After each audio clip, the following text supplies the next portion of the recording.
Hey guys, welcome to the Patrick McGibney Podcast. I'm sitting here with my friend and colleague Alexander Galkin. Alex, welcome to the podcast, man. Thank you for inviting me, Patrick. So excited to be in here, and this is such a cool setup. Yes, man, it's a completely different setup, and thanks to Toykan, our videographer, we have the possibility to do it. In my home here, you can see the ocean in the background. It's quite nice setup, so I'm really looking forward to it, man. Yeah. So if you're into AI and pricing, you should know Alex, actually, since he's not only the founder and CEO of COMPETERA, one of the leading AI pricing companies out there in the whole world, but also a well-known author, speaker, and more importantly, very good friend, family man here in Cyprus. Alex and I, lived together in Cyprus for 3 years, for a shorter period of time in the last villas. We're working together. And I can say he's one of the most trusted persons I know here on the island, man. Yeah, thank you, Patrick. Thank you for such a great invitation. And I can tell you, you are the most committed person to, guys, how we met with Patrick, that we live very close to each other. Like technically we were neighbors. And he walked to the run every 5 morning, and the gates of our villa is opening, and my dog start barking. And I know every day that Patrick goes running. And guess what? He never missed his running trainings, only Sundays. Like 5 days in a row, at 5 a.m. I have organic alarm clock. What keep you so committed, brother? You just push through the things that you need to do, I guess. Like life and business, I would say. I hate running, by the way. I just hate running. But, you have the dog, so that kept me running. Yeah, cool. This is actually, when we start working and there's a lot of people around me, I said that I know that one guy who's such a committed, and actually when you start doing some advice for me as well, I feel like if you can be committed so much to something, just for me is actually the news that is you hate doing that. Even that making, okay, cool, and this is what you tell me actually for in the business, right? If you should commit it, and it's not something what you in most cases love to do. Exactly. And there's a lot of stuff, there's a lot of open boxes in your head if you're an entrepreneur, and you just need to be committed. Yeah. And this is cool. Golden rule, I would say. It's a golden rule. You can't always love everything what you're doing. As in business, as an entrepreneur, there's a lot of things you don't want to do, right? But we have to, right? That's the choice that we made. And the same with running. I'll do it for the boys here. Maybe they'll be on the video. So sorry about that. We got the dogs here as well.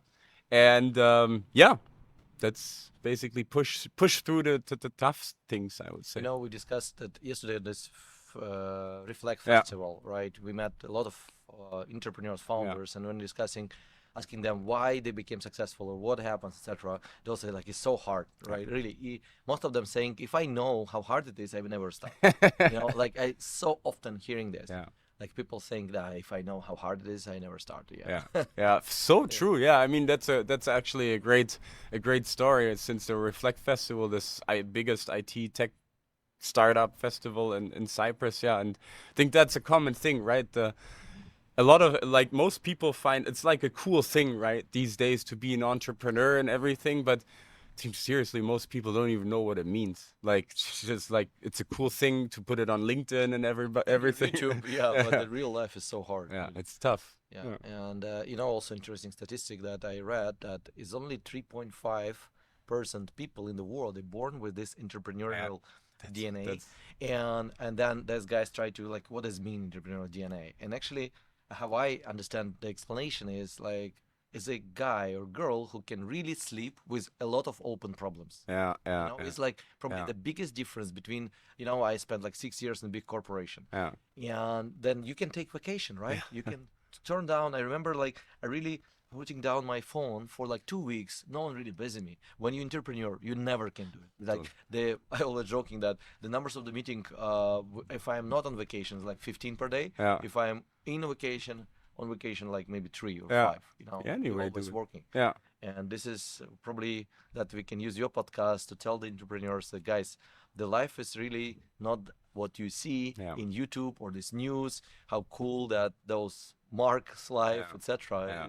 Believe me, is not. There's a lot of challenges and a lot of backstories I know about those guys, how big pressure for them, and even the scale of the company. Technically, actually, very interesting stuff. I spoke with a very dear friend of mine, and she is running right now a company out of the Boston, and is around for 500 people, and they making, I don't know, like, but is high hundreds millions. Yeah. And I say, can't tell me like how, like, and she called me like Saturday evening saying, Alex, only 1 hour I have right now, etc. Because Yeah. I work. Say, I told, like, when you have some Yeah. bigger company, bigger revenue, Yeah. the thing is getting easier. Yeah. No, No, it's definitely.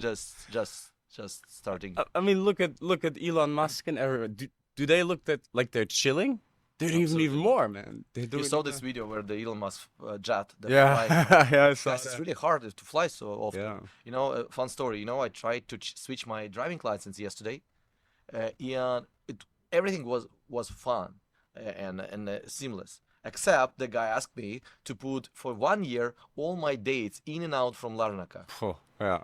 I spent 40 minutes putting all this together, Oh my God. and then I messed up with some numbers. He said, "Oh, I told you like it's 6 months. No, it's a year." You know, and I say, "Oh, I have no time. Sorry." And I just walked out. Fuck, that's Because tough, man. I used probably the year I had like 50 flights or something. Wow, that's a lot, Like man. more than weeks in a year. That's Yeah, this a is lot, man. entrepreneurial Yeah. life. Yeah. Isn't that Yeah, a lot of people like. I mean, I would say don't get us wrong. It's a great thing to do. Otherwise, we will not be sitting here. But it's not always like social media puts it, right? Everybody can write he's an entrepreneur and like what he or she did. I like this picture. I don't know if you know it. This iceberg, when it's in the water and just the tip is looking out of the water. Success and all the Exactly. fucking hard That's work, the 100% like true. sleepless nights, years, months of pain and You everything. know, fun fact that right now the computer are doing well, you know, the CI hype, all the stuff. And I still like sometimes woke up in the night Yeah. or very, very early in the morning and like feeling is something wrong, you Yeah. know, like, and I try to like, okay, here's okay, here's okay. Your brain trying to look like is never, like if everything fine Yeah. is also the problem. It's a problem. Because Yeah. it should be like, for example, we have more than 50 customers right now Yeah. in 18 different countries. That's And you know, like always few customers has some problems. Yeah. Like they not 24/7, happy or yeah. something. And now like if I see like for a month it's like quiet. Like It's weird. I had like I calling my head of account management say, tell me please, this should be someone who is not happy. She said, Alex, don't worry, all fine, all good. We manage, we do this proactive communication and fine. It's like because it should be like that. This like yeah, you're absolutely right. This is entrepreneurial life. Yeah. Because most of them just not talk about that. Yeah, Because that's they want to look on the social media that yeah, they the fancy chilling stuff. on the rooftops, Yeah. grabbing the cigars, Yeah. chatting with Elon Musk, etc. But it's not. Like, Yeah. they're really on a huge pressure. And actually, also maybe to you asked me to put this like pink glasses off today, and yeah, be 100% honest, guys. When you fundraise the huge money, like the pressure also increase technically the same access as you fundraised. And my very dear friend of mine right now signed a huge deal.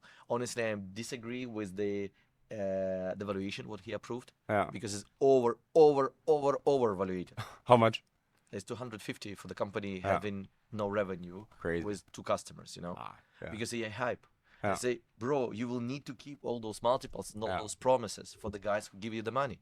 And when you're reading in the internet that, oh, the guys rise like 200 million or 25 million, he just raised a lot of obligations, I can say that way. Yeah, crazy, man. Yeah, that's also a crazy thing, right? Zero revenue, just like have a high multiple, just of the Silicon for- Valley is yeah, back. Bro. exactly. There's like this hype. Yeah. I'm just reading this morning that right now the corporates officially start announcing that probably their double down on AI is not so Gen AI. I mean, is Yeah. like was not right. Honestly, first of all, it's still super expensive. There's Yeah. a lot of questions with security still, etc. And yeah, and right now those as any hype, they will go a Of bit course, push back, and then something like real companies will do, etc. Or I just had this Mark guy, he owner of the Data New York, AI New York. He tweeted recently that my inbox, AI agent, AI agent, AI agent, AI agent. you showed me Yeah, yeah. yesterday. Yeah, Yeah, yeah. that's like say, come on, this is like another company really exists or not? Yeah. Yeah, that's crazy, man. But you were saying this take the pink glasses off, and what you were describing, because Competera is doing so well and nothing is really happening. The previous Michael from the ex-Foodie founder and the founder of Exile, he had a very interesting thing, is the dopamine addiction of entrepreneurs, right? We always want to solve problems. We want to, there needs to be a challenge, more revenue, more, sales and everything, and you get addicted to it. And it's so true. Yeah. And if you think about it, like, it's the same, like, if you have a good month or a good year or whatever, like, nothing's happening, nothing bad, you start to wonder. It's like you start worrying. yeah, it's like something is going wrong. Like, you ask everybody, no, it's good. No, can't be. Yeah. You also told me that if you want to have a good body, you go to the gym, right? And actually, nothing good or beautiful created without the pain. Yeah, exactly. And if you're not also training hard, to us up to the pain, right? To get at least 1 mile extra, you actually not progressing, And this is why also I told all my executives, guys, this year would be for you like last year will for you as a vacation comparing to that year. And I really feel it. And right now for us, how to not drop the quality with the all this demand. Actually, there's no demand is a problem where we are shooting about AI from 2018 and no one really trusts no, it's a black box. Now everyone need it, and at the same time I'm actually asking guys why you actually, it was fun story. You asked me from some fuck ups, etc. Technically we send the guys agreement, and just imagine we as the company we put day of the agreement 3 months ahead, and thinking that customer will not see this. And of course, I see that the guy calling me and there's a huge escalation happened. Competera, are you crazy? We never see something like that. Well, I want to buy your stuff and you're saying I will deliver in 90 days. And I say, I don't want to compromise the quality over speed. Is why this is only data what I can start working on your project. And this is also a challenge, right? How to not lose. You work with Anna. How many stuff we really. It's challenging. It's huge projects. It's huge projects. Customers a challenge, and then a lot of customers is also a challenge. And it's and you're right. It's this addiction for the pain. Technically, this is the pain makes entrepreneurs. It's very, very funny if you think about it, right? If you're addicted to hard things, to painful things, it's as you say. 3% of people are born with that trait. I think a lot of things you can learn as an entrepreneur. You can learn a lot of hard skills, soft skills, even to a certain degree. But I think what people can't learn, and I see that a lot with clients, businesses that I work, is this dedication and this drive to push through tough times. Because anybody can do a week, 6 months, a year, do it 5 years, do it 10 years, do it 15 years. It's a different story. It's not always. I remember we get a lunch with the guy Max, right? Who technically brought the crazy guy. Crazy guy. What he said? He's like, Alex, I made 50 businesses and I fuck up on 48. Crazy, what? And the guy has no financial education right now. Is the biggest Binance integrator in the world, it's right? Absolutely crazy. Come on, the guy started from just selling stuff on the streets, And this is what again saying he just has this entrepreneurial DNA. What you're saying. Absolutely. And that's so true, because you can see they're all very much the same, especially now on the Reflect Festival. Different kind of people, but also people we talk on the podcast, so you meet so many people.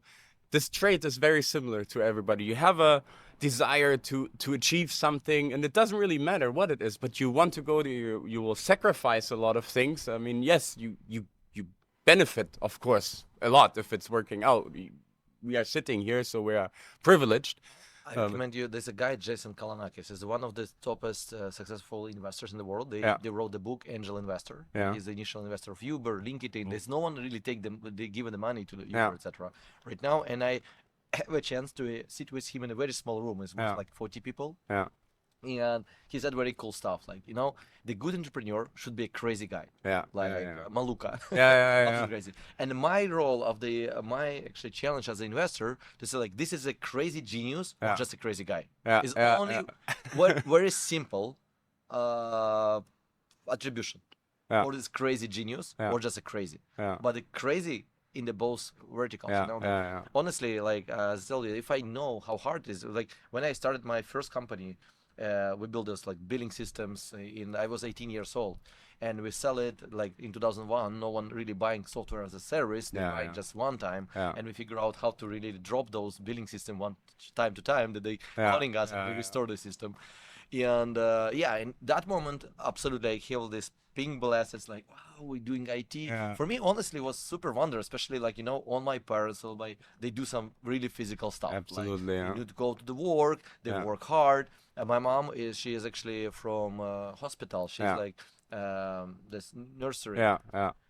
And I see how hard she's working, and I should grab my younger brother, like he's 5 years younger, to like I walk him to the kindergarten, then I go to my school, then I go back. Father like different life, and he was like in police, like he works like 2 days, then in 2 day shifts. Mom work the same, and sometimes those shifts like overlap, and then we alone together, And it's really tough to see this. And when I imagined like I can make the money just by coding on one computer, it was crazy. It is and actually, my father put all his money and all his savings. By the way, I never tell this in any podcast before, that he put all the savings and bought me computer. I was like in the 5th class or 6th class. I don't know how much, like 12 years old. And it was I remember that it was 386DX, before Pentium, before Windows. Bro, I installed first Windows on 3.11 probably. Crazy, on these diskettes, etc. And he just made this addiction for me, And then I was crazy, like, wow, you can make money from this, and how it started. It's a great story. I also think that everybody has this similar stories, because all of us, that at least we and the people we are talking to, they come from the same households, right? No one was born in the IT, and no entrepreneurs in that sense in the family. So parents sacrifice a lot of things to enable it. That's the same story here. We also had like my dad was working, playing hockey, so he was basically out every second. He was working in Volkswagen. 8 hours. Plus training and games. He was out. My mom was also working, and she was watching us. And it was like with my brother. And but we had everything, right? We had everything we needed to accomplish our goals. Always supported and everything. But different life, physical jobs, right? Like go somewhere. That's such a big difference if you compare it to what we have. I also see it like when I talk with my friends that are visiting, right?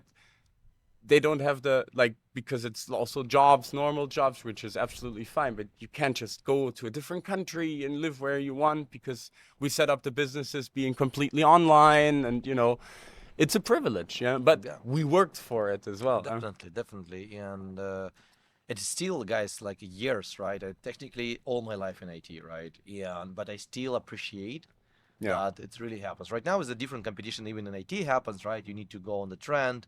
It's fun that, of course, for example, I absolutely believe that, for example, the Mark Zuckerberg story, that it was MySpace. It was a lot of stuff there, but it should be, he not make the Facebook on purpose. It just happened in the right time, just in the right place. And actually I spoke with a lot of people there. It was my very dear friend of mine. He's head of Meta AI. And he told me like how in 2014 he tried to back Zuckerberg to start thinking about AI, doing all this stuff, and say, but he give them this lab. Now like they double down on AI only, the metaverse was canceled, etc. I mean, IT is not that mean that it's so broad. A lot of people who may be watching this podcast say, this like IT, even in IT is a lot of competition, and you should to think where is like POC is going, right? My also hard belief that if you see the trend, is very guys late to build a company there. You need to be. In my case, it was too early, because I feel it. My diploma in university was electronic nodes. Technically, I start using first neural networks. But it was very simple, one-layer neural networks. I tried train computer to smell it. Like crazy. Technically recreate the smell pictures, like the banana, orange, really? How it looks like. It's nobody works. It's still active, by the way. Of course, my university, I needed 3 sensors. They're super expensive. Of course, honestly, if I may be born in Germany or in United States, university can borrow from the commercial company, right? In Ukraine, my professor said, just do all the theoretically. All what we did is also was theory. We never tested on real sensors. Yeah, but that moment I touched machine learning first. Yeah. But again, as you engineer, Yeah. AI is just a code, Yeah. right? It's just a type of the algorithm, Yeah. and AI is a general technically topic. Machine learning is how AI trained, and we train those neural network to recognize this how Apple Crazy. looks Yeah. technically like Yeah. 3D, and then it helps me, see that when I saw that big consultant group do these consultings in Excels and a lot of retailers doing pricing in Excels, I think, okay, I know the pricing science. Machine learning can do it better than human brain, Yeah. and actually cloud infrastructure coming Yeah. over. Say, oh, probably if we put all these pieces together, Smart. something can work. Yeah. Yeah, but guys, this idea comes to me in 2014. That In was 2018, we very get the first pilot. Yeah. And then even since then, it still was so before, like OpenAI started in 2014, And yeah, this kind of like visionary that you can predict, but it also tough, guys. When you create a company, no one believe. Yeah. It's also bullshit. Like I actually listened to the Netflix story in YouTube. Like it's also crazy. They have this dream to deliver DVD over mail. Yeah. Got a subscription, no intake. They even signed the agreement with Sony, all the stuff that you don't know this. No, stuff, no, I don't know. And they started, delivering those DVDs for free, Yeah. 2, 3, expecting that you will buy more. And guess what? No one really buys No nothing, one and did, they're losing hundreds of millions about that. Yeah. Yeah, and then I start thinking like, okay, just imagine this was the world where people coming and buying types, cassettes. Yeah, Also, you go and rent because it's expensive to buy. Yeah. And then make this step forward saying, we will deliver discs for you because discs were even more expensive. Yeah.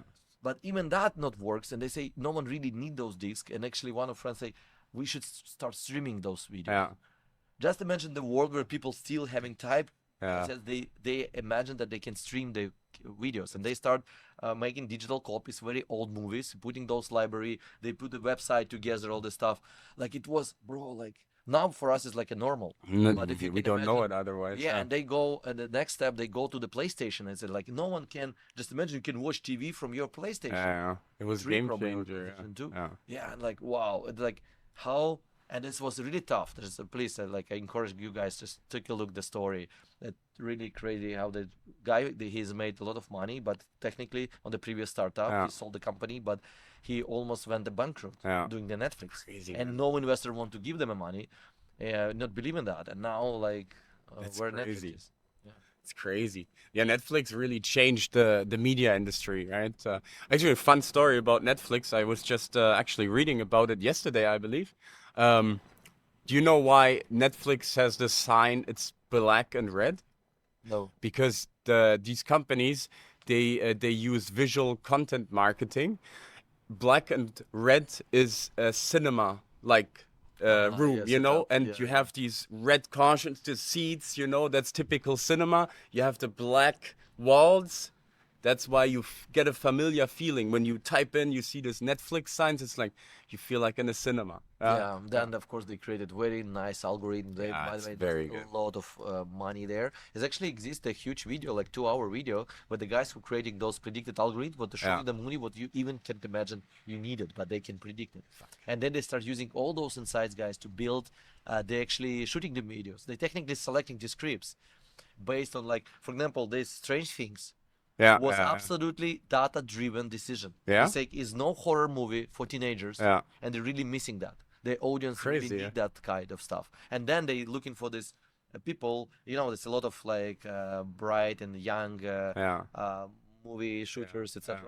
Yeah, and they just know already what they're looking for. Yeah. They're not building on purpose. They technically, I think, is a great also way how to invest. We also discuss with like those investors pattern. And I say, the hardest thing is actually execution of any company, and execution means that dedication for some like a future. They say, okay, I believe that AI can do pricing better, and is a harder thing initially to convince someone that is true. Yeah. And just imagine you have all the money together. Yeah. Together we have all Yeah. the money in the world, and a lot of ideas. And believe me, we will fail 99.9 because 100%, the people what we will hire and Yeah. pay the money, they will be not committed. They Yeah. will be not sleeping in Yeah. open eyes in the 3 a.m. saying, this is what we need to do. Yeah. This is why a lot of investor funds still exist. Yeah. They have all the money in the world. If you can really copy the company Yeah. or have a book Yeah. like how to build a unicorn, Yeah. probably everyone will already doing that. Right? Exactly. Yeah. Because it's really hard to get it committed Yeah. and actually pass through all these horrible stories Yeah. how to deliver. Then the Nike story. Even, Yeah. Okay, not IT. Take like this is a bookseller. Yeah, It's amazing. but book, good story. Yeah. It's crazy, and what you need to pass through to build it. And then when you know it. Like we did request a lot of M&A requests since we started. Actually, the first year, then 2 years I had, etc. And for me, it was like nightmare. Yeah. Thinking like I sold the Competera, like and need to start something new. Again, pass through all this horrible experience. Yeah. Like no customers, like the niche itself. You're really solving like critical problem or just nice to have problem? And for me, it's still like what's the thing that optimizing business and growing business is much easier rather than create new ones. That's a different story. Creating one that's eventually going to work, right? And operating and growing a company is two different disciplines, actually. There's a lot of people starting companies but failing because there's maybe not the commitment, maybe not the long-term consistency behind it, and maybe also like some other things lacking. But growing, it's true. I mean, I remember, when I sold my previous company group, also came up with basically with a new business. Actually, you did it very quick, Yeah. I saw it. It's really cool. Yeah, it was fun. But again, if you once did it, you know how it works. Yeah, honestly, the second one is why, again, the success rate of the people who getting money, that in Silicon Valley, all the guys, they love to give the money for founders even who failed. Yeah. Because especially those who honestly, failed. if you will get, if I start Competa again, Yeah. like, honestly, I think maybe 3-4 years faster I can do it now. Yeah. Like, with this experience, all the stuff. Okay, but still, like, it's hard to find someone, then when the company is growing, your challenge is how to keep growing your employees and the executives. You continue hiring, and someone also told like the growth of the company correlate very well with the speed of hiring the great people. And it's like I force all the executives, like, guys, you should hire the people who smarter than you. Actually, jobs saying the same way. They hire the great people, smart people, and magic will happen. And this guy is definitely true. When you and this is why you should stick. Like, I'm the biggest, and I know a lot of very cool entrepreneurs, bro. Like in Ukraine, they're really bright, but their biggest problem is they think they can do them all themselves. And they're like smartest guys. And I can't name, but it's a very cool guy, very famous. And he texted me like in 11 p.m. Hope he will not see this. And saying, I asked like, I see like, what do you do at 11:30? He's like, oh, I'm reading this. He asked me some very specific question like, hey, how Alex, your like customer success team, what metrics they use? With the first question, 11:30. This is something but it's super tactical question. Say, oh, I'm writing right now the instruction how our customer success will do the stuff. Say, bro, you have 700 people in your organization. Say, no, you should treat your employees as the kids. You should have all the instructions are like 5-6 years old. And this is honestly the problem. Like if you say Ukrainians, very bright engineers, very cool, very committed. Is why, by the way, that moment my Big Four company moved a lot of manpower. Like they technically stop contracting with India, start contracting with the Ukrainians, because they said, honestly was one reason, saying they're under promise over deliver. And it's definitely true, because it's a completely different from like India, for example. But the lack of management, the lack of something like I say the business development, etc. It's really biggest problem of Ukraine. And again, the entrepreneurs itself, like I have a cool guys, like we have the group like 70 secret chat, IT chat in Ukraine. They all great, but I think the biggest fear of them let something out, like I mean delegation, hire smart people, pay money for smart people. And and this like I can do it, all this stuff. By the way, even not in IT, I have a very dear friend of mine. Doesn't matter. 57 restaurants right now, like the sushi places, etc. I say, bro, like it is very committed. It's very nice product. Really, people love it. Like everyone who I recommended his sushi always called me like, give me the number again. And he say one commercial director of the huge retail group called me and say, Alex, I stay. His guy name is Valera. He say, I stay in the line in Valera restaurant. Can you imagine? Like I want this business, you know? Yeah, and but he's keeping everything like super close to him. No any management, etc. And it's blocking his growth. Yeah, And it's like lack of like global thinking, I think. But not for everyone. But this is a majority. They think the brave people who just afraid to do like a really big stuff.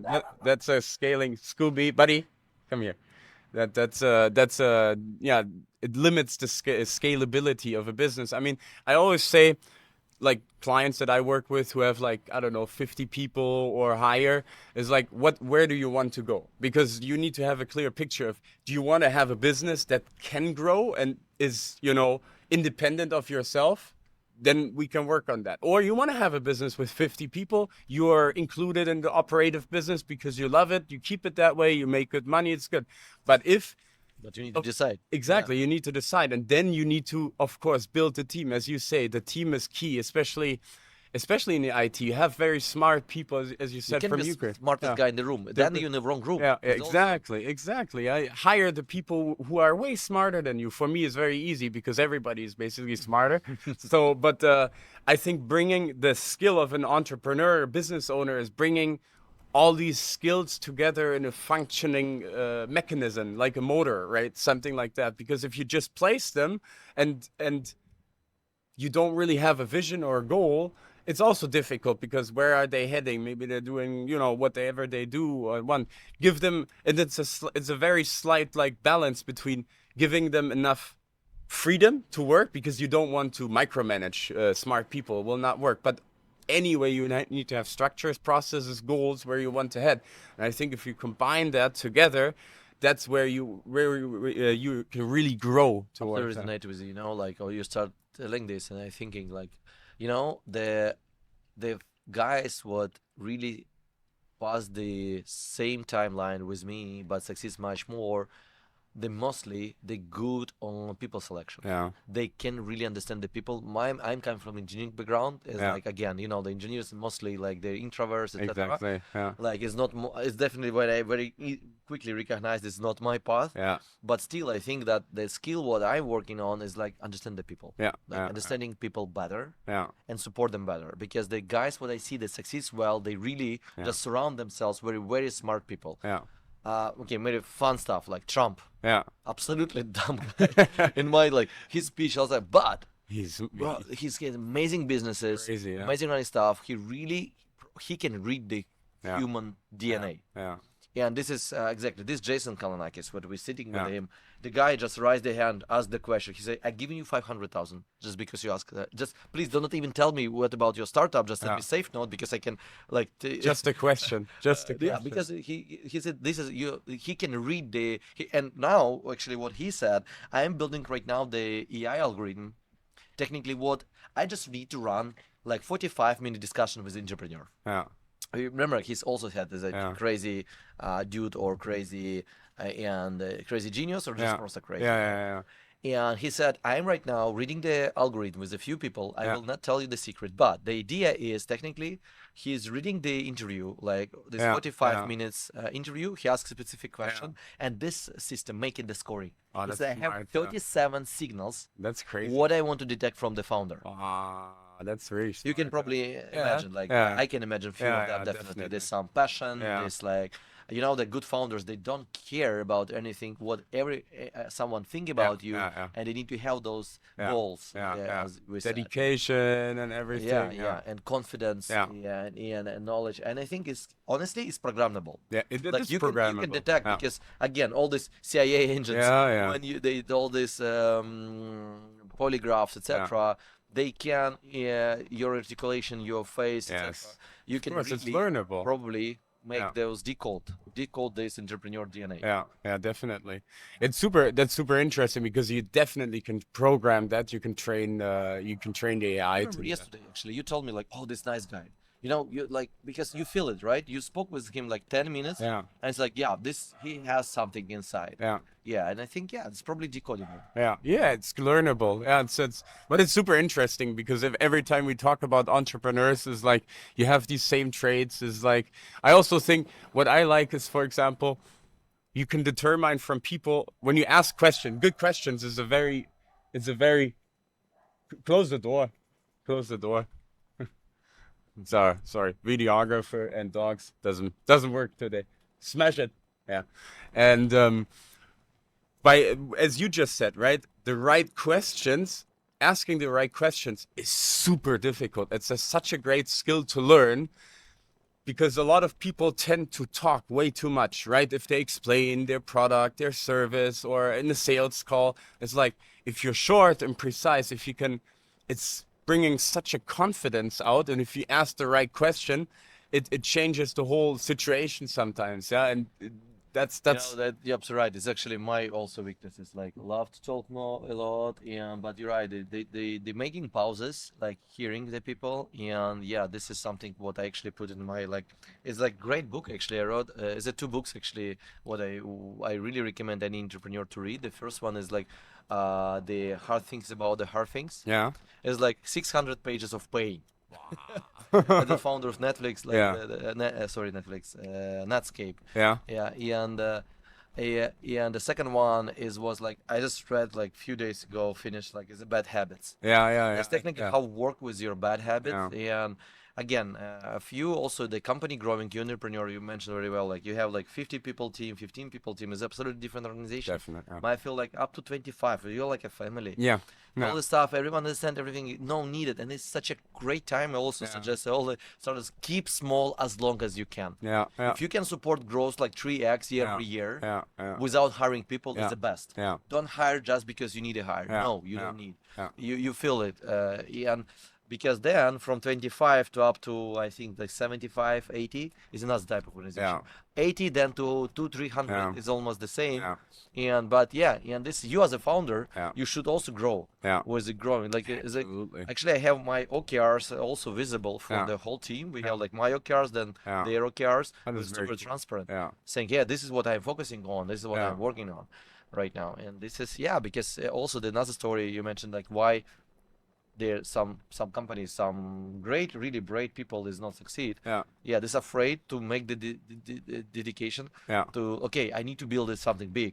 Honestly, I am not a strong believer that if you can really froze. For example, I have a team of 10 people, Yeah. we're doing these 3 customers, Yeah. and we will find all our life. Yeah, It's yeah, not, yeah. This is- because it's how actually the life on the planet is built. Yeah. Or you grow, Or you or get you small. die. Yeah, exactly. It's not like Yeah, that. yeah, It's no plateau. Yeah, I agree. Like, and it's like honestly, I used to have a very. You asked me about the some fuck ups, the Yeah. problem. You know, the number one, by the way, is actually scientific statistic confirmation. The number one reasons why companies fail. I would say like You're the better. consistency, like the behind. Founders conflicts. Yeah, it makes sense. Yeah. Your case also, right? Yeah. Founders conflict, bro. Yeah. Statistically, number one problem. Second Yeah. one, actually running out of the money. Yeah. But if you double click on Yeah. running out of the money, Yeah. you'll see premature growth. Yeah. Actually, the why happened because the venture capital exists. Yeah. Like you're pushing, you see some early success. With I just tell you about the Yeah. guy who raised 25 million on the one beta account, and he will start hiring right now. Like I saw already, he has like HR, he has a head of security. Like Yeah. you don't need all this guy. No, you don't need. Outsource no. everything. Yeah. Till like, especially if you have Yeah. such a lot of money, like because numbers of the people is not increase the speed Exactly. of your organization. And it doesn't show how good or big a business is, right? Yeah. I know the founder of Monday.com is one of the Oh, Monday is great. grow this Yeah. 700 million IRR in 6 years Wow. as a highest grow SaaS in the world right now. Monday is crazy. Yeah. And in the fun story, he said like we told like we have already three very productive R&D teams, Yeah. and we do very well. And I Yeah. think we will hire 3 more teams and we will be 2x more productive. Yeah. Guess No. guess how no. many teams needed by his word Yeah. to be 2x more productive? 8? 14. 14? 14 teams. Their number. He said 14 teams. Yeah.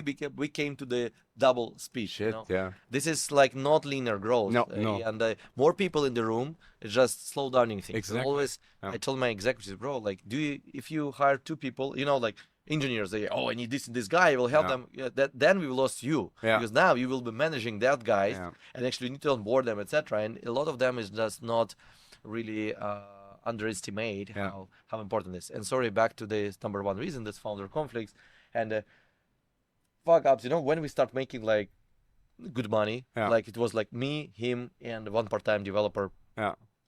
It's like, Alex, it's so cool. Let's freeze on this thing. We get the money, we can spend it, and like life is great. Why you need all this like rock star? Why you need to serve all this?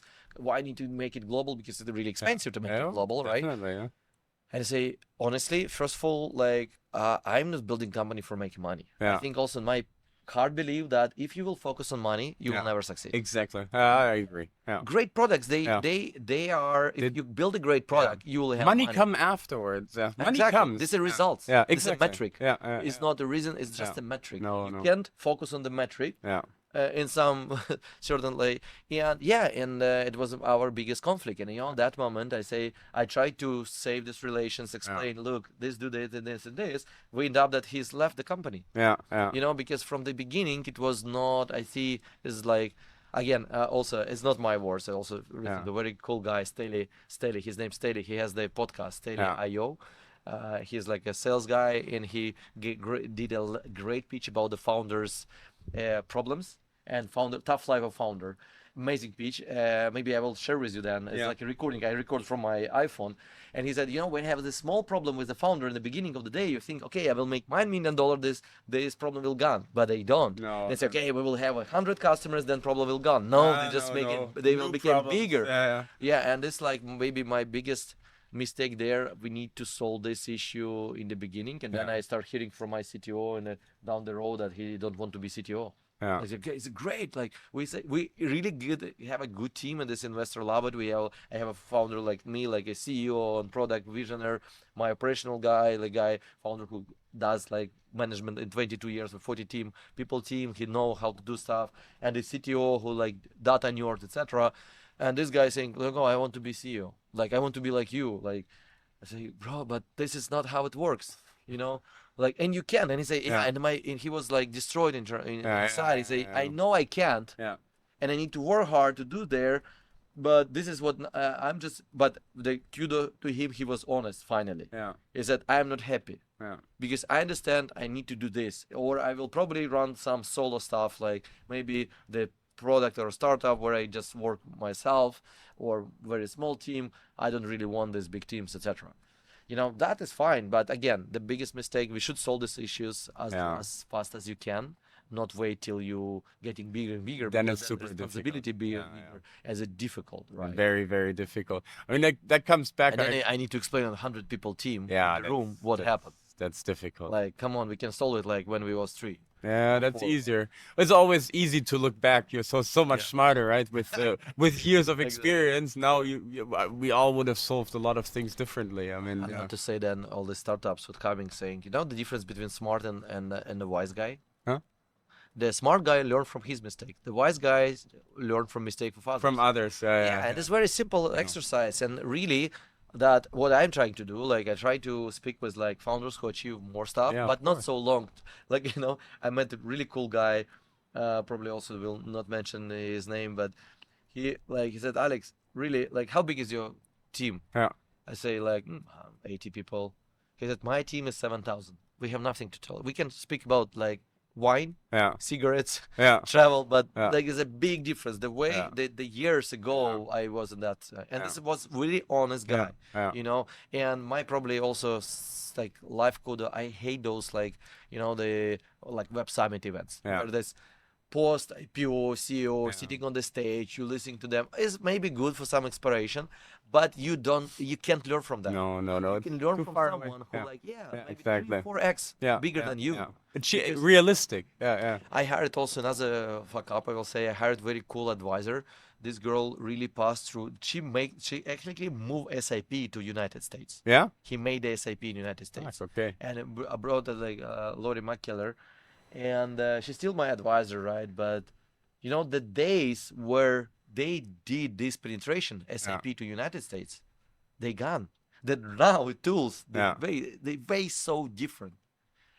And one like I showing her like, look, here's what we do. Like she said, cool, it's Yeah. nice, it's a smart idea. Like great advisor, right? Yeah. Like because she can't really say like you're doing very well. Like Yeah. I can't do nothing. That moment it works differently, Yeah. And is why you should learn from someone who is like 3-4x Definitely. more than Definitely. you, but not these guys. And I see a lot of founders coming to this big event saying, oh, I saw the CEO of Uber. I see the like, Yeah. and what? Yeah. What you Again, wanna what do? you can discuss with Yeah, him. exactly. It's a complete His different life story. ballgame. It is a movie shooted about Yeah. that. You can see the Exactly. Yeah. like you need him as an investor, probably okay, but again, it's a lot more professional investors there. Like if it should be some purpose, but not definitely someone who can help you to grow your company. Yeah. Yeah. It's, Yeah, it's completely right what you are saying, because a lot of people compare themselves, and this is also has a psychological effect with people or businesses that's just unrealistic, right? You can't compare yourself to the big ones, at least in a 5 or 10 year scale or something like that. And what happens if you watch all the social media, all these fake gurus or businesses as well, you lose the motivation and the focus. Like, talk to people who have been doing already what you want to do, as you say, 2, 3, 4x or something like that. And what is realistic, you can learn because they really walk the same path, right, that you want. let's take an example from the sport. We play tennis with you, right? Yeah. Just imagine when you see this our guy who Polish Yeah. guy who play. Yeah. Come on, if like we with you and he forced us to play together, Yeah. like you play longer than I though, and I can learn from you. This is basic stuff. Like, but if you will play with this guy and he will play on the full power, Yeah, you no have chance. nothing to learn. No, there's nothing And you to will learn. not learn. You will just Yeah. disappointed. As you said. Exactly, You'll be exactly. distracted. In gym as well. Yeah. When the guy coming like professional athlete, you can. Oh no, you understand? Like it's too far distance. Yeah. Why in the You business get you doing that? dismotivated. Yeah, Why you coming to this big events, listening to this That's multi-billion interesting. Yeah. millionaires? Super But the same example. Like Yeah. you have nothing to learn from that guy. That's so true, and I find that point very interesting, because, see, as a mentor and coach, I have a lot of talks with, I can do it myself. Like, my goodness, like, why, this perfect example, why in sport is absolutely normal to get the coach, or why is that in a business life different? It's a way higher scale. You're talking about thousands, hundreds of thousands, millions of dollars, euros, but you have a too big of an ego to learn from someone. Man, that is a very bad trait. Good example. You're absolutely right. I also telling I put for each executive right now some mentor, etc. Yeah. Who's like also not far away, like Yeah. should be 3-4 years maybe ahead. Is like good place to learn from. Yeah. And you're right. Like you can't make tough decisions and you can hurt on yourself. Why it's great to be in the gym with instructor? Yeah. Because he's really pushing you hard. Your body is designed. Your brain is lazy. Yeah. You can't be hard on yourself. And actually, when I spoke with some of you guys in this cell, he would say, that what Patrick helps me, just he always asks the right questions and just keep my focus and say, hey, Alex, that we agreed to speak about that. We should discuss. Yeah. Like again, you can maybe I will do it. I will solve Yeah, later yeah, on. yeah. And in the brain, and also is exactly like my behavior. Brain, you have like 3 tasks to do today. Yeah, One yeah. task is very bad. You don't. Yeah, you don't want focus. it, And you will take some operational stuff. Oh, Yeah, this guy texted me. busy This- work. Busy work. Yeah. And you You feel, couldn't do it. oh, cool, nice guy. Like, all day I help a lot of people, Yeah. but then I say, hey, you're not tough. And Yeah, and yeah. it's, actually, it was also the biggest right now. Sorry, I forgot the name, but it's a guy who is the biggest, greatest like business advisor right now in the valley. Yeah. And is actually football trainer. Yeah. See where it comes from. See where it Football comes from. trainer Yeah. is like most like valuable Yeah. coach for CEOs on Yeah. Fortune 100 companies Yeah. right now. It's absolutely crazy. Yeah, because again, it's very same. He not Yeah. like genius on any No. like IT stuff. He doesn't He need just to. know how Yeah. you as Yeah. your brain behave, how Yeah. actually push you to the limit, Yeah. but keep those limit.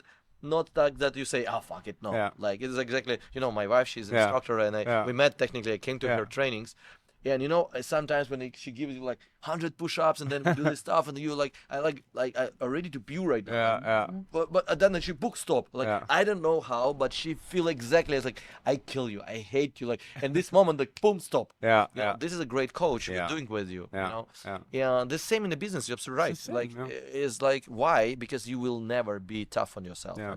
And one guy said if you have a plate of all this stuff, is like your task, Yeah. and you have like frog there. Yeah. You should start from the frog. Yeah. Because Yeah. and especially in the starting day Yeah. of the week, eat frog first. Yeah. You hate it, Exactly. but this is what you should start from. Tackle the difficult things at the very beginning. Yeah. And that's why I always putting my like tough tasks in the morning. Yeah, Yesterday, for example, I had really that long email, like a lot of numbers I need to check and actually come up with some idea and a vision. I again, all day was busy with very important operational stuff, putting this back in timeline. Then in 4 p.m. saying like your brain is not ready. Yeah, no, it's not working. Then I anymore. woke up today in like in 6 a.m. Yeah. I opened the laptop. I complete like in 40 minutes. Yeah, see, know? because you're fresh. Yeah, but this is so common that we push away things instinctively, like subconsciously, because we don't want to do it, and then we fill up the time with busy work. Especially if like unexperienced entrepreneurs, they do that very often. Like I sent like 200 mails to some potential clients. Took me 8 hours. Perfect. I mean, you can automate that, by the way, but okay. And but I did this and this, and I asked, did you do that? No. So you didn't do lead generation and sales? No, I didn't have time anymore. So you had time to do this. How much money did that bring to your business? 0. Cool. So the one task that would bring new clients and money, you didn't do it. Do you think that's a smart idea? And that's a talk I have every day. Yeah. Actually, use this advice. Like, also tell all my executives. Actually, if you guys will hearing this as well, I say like, first of all, see on your task list and prioritize everything with moving customer closer. Like money. First, like money. If the task related to the money, and you have in your brain direct contribution. Sorry, it's not excuse. I know, like, especially I really hard with the product manager. Well, I need this feature. No, like, if you don't have like any other feature, like if you have immediate correlation, say, okay, this email really blocking like signing this deal, or this something, this is priority number 0, as you mentioned. Like if you can really speak with the customer and focus on this number 0 is not 1. And then everything go after that. That's how, and actually this, even on the big organization like my right now, like I force all the executives, prioritize the task was related to the customer, bringing money. Like, and believe me, we don't need to really, if you even thinking that is the money or not, it's done. It's not. It's not. If you think this task, how to attribute this task to the money, is not that task. Select anyone. If all the list not done, you fine. Select anything. That's super important, because it's super easy to we can fill out our time so easily with busy work, right? It's hell. It's so easy. We can do 24/7, 7 days a week. It's no problem. But to do the hard things, they try to get in. Our hearts try to get in. No, not today. And but to do the really tough things, sometimes we just don't want. But those are the things that really move forward. You need to understand the brain is some lazy guy in this room. Laziest guy is your brain. You know, also this amazing book, like how to treat the important part of your body. And guess what? The brain. This is like very cool journalist made this book, and he said, if brain has the legs, he will just eat fat fast and food, and sugar, and lay on the bed, on the bed. Like, but that's why, for example, I like sports, because in doing the hard thing, going to the gym. I watched a Cristiano Ronaldo interview like yesterday, a day before, and about he's going to the gym every day.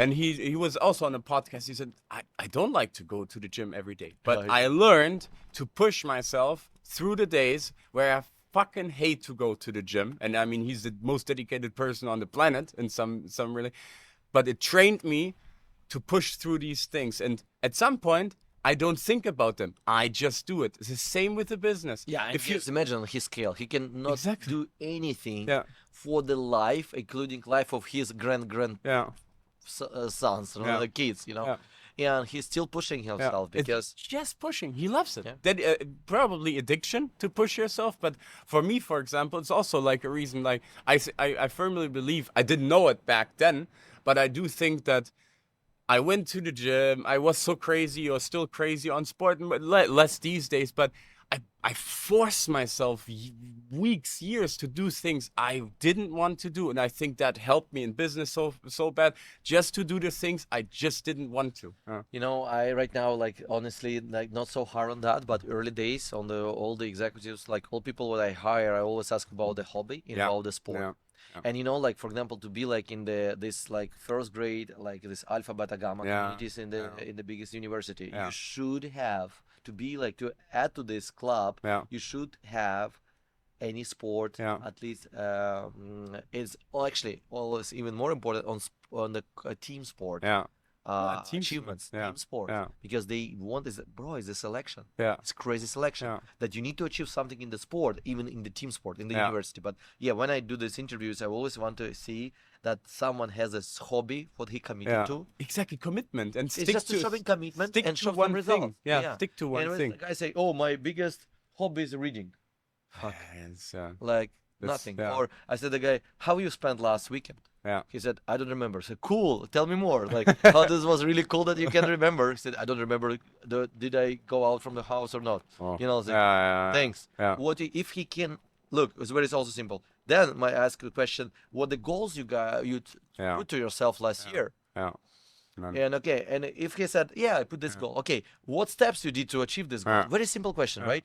Say, you know, I put these 2-3 steps, but I have not enough time to say. How you feel this guy will commit to your targets, to targets of some company, what he come into. He can't commit on his own objectives. And if he became more professional, it's very smart. A question to it's tough, and especially when I try to explain the executives, like, guys, you hire on some time pressure, you need the guy, but it's not a outstanding personality. And if we want to win Olympic Games, it's not enough to go just 3 times in the. Do you know any Olympic champion who visit 3 times the gym? No, it's not gonna happen. Never. That's see the selection of people of the team, of the right team. That's the same point. Like one of my mentors I worked with, and he had like a couple of thousands as well. He had employees. 1% of people he's selecting. So, and he has hundreds of interviews sometimes. I mean, just 1%, because it takes you years to build that team, but it takes you a few weeks with the wrong people to destroy your whole company. It actually remind me, like, I will text we have a small, like, we initiate the initiative called Executive School in Competera, where anyone, like someone like our head of sales, shared like how time management, because I think the sales guy is the best time manager ever. Because if you don't, you not succeed here. And I just want to really have a sit with them about, again, repeat the story, and actually repetition as well. It's like we do drills in the gym as well. Exactly. Like if we spoke like year ago about the hirings, best practice and tricks, and 3 years after, people really forgot. You need to continuously be training. And I want to really text them that to have a room for an hour or something to speak about again who we hire, because people really on the pressure, especially right now, our company is a huge pressure. That a lot of customers coming. You need take to scale, the wrong people, and you take because someone come tomorrow, and I will delegate this, and then you have this hobby. And we did a lot, bro. Like, I think if you ask me, like, what is like top mind fuck up right now is like bad hirings. We hire someone, we understand this is not the right hire, and then did you do it again, and you lost all this time. That hurts so all much. the funnel, money, and time, all the stuff, right? And it's so painful. It's cheaper to hire. You're absolutely right. It's okay. 100%. And I want to put all this exactly. I don't want to have this time. I have nothing. I have a lot of, because if you execute right now, it's your time. Your main focus is the people. Exactly. Exactly. What you have nothing to do. You should sit every day on this and then hiring interviews. Done. Answer the questions of your peers and helping them is all your job. Doesn't mean you're like head of machine learning or head of I don't know, like project manager. This your job right now as a manager is the people. Hire great people and support their growth. And it's really hard. Honestly, we can tell a lot, but if they not understand, let's feel that is like the biggest problem is like the team. Building the right team is one of the biggest challenges. It's just like, it seems to be a lot easier to create a good service, a product, find customers. It's easier. actually at the end, right? Somehow, for some reason, this is easier. For some people, it's more difficult. IT. It's Yeah, all IT built. can't. We not like oil factory with Yeah. you, like Yeah. or oil mine or something like. We should oil mine. Yeah. Like we should rely on people Yeah. and on their brains Yeah. and their health Yeah. and their dedication. And this is IT about. Very, very It's difficult. like again, I also say that the writing the code is like writing the book. Yeah. Sometimes you need the concentration. Yeah. You need some specific mood. That's why also I see a lot of people outside the IT. They think all this Google stuff. They're making some why their office is so fancy. There's smoothie stuff. There's a lot of jokes about that. I say no, guys. It's not about that. The way how Google made it to make those people less busy with some stupid operation stuff, to free up their brain to think on really complicated stuff. We can't The be math busy with that. guys is really hard. Yeah. When you're writing the code, we're keeping so much context in the head. That's why you see all those pictures like 5-minute question to the 1-minute question to the engineer, and then he coding, then the question 1 minute he's happy, go away, and then 45 minutes this guy restore. Need to get back to the switch those of flow. the context switch. Yeah. It's like scientifically proven that you have like you need 20 to 25 minutes. Yeah, that's also why I always say, don't make like a 15 minutes or so. Like if for example on the project work, if you work with a customer, you can't go under an hour actually, because if you start interrupting yourself, you need 25 minutes to get back on track. So it's at least half an hour to get productive again. You're not a robot, so you need a break in between. It's super difficult. Yeah. Also, of course, I think that 25 minutes is a huge luxury, but I also force guys like at least why we having small talks. A lot of people say, oh, this is crazy. Why you jump on the meeting, all the small talks. I have my finance director. She's like always, you just walking to the Meet or Zoom, she already shared the screen. Say, hey, Alex, look, this table. Say, stop, please stop. Look, first of all, you need to give like 5 minutes small talk. There's a guy that need to give up his. You're absolutely right. Give up his brain from the previous meeting. Get some. This is like small talks is about. And actually, also, guys, please do not put the meeting back to back. I also was really bad on that. I did this meeting, that meeting.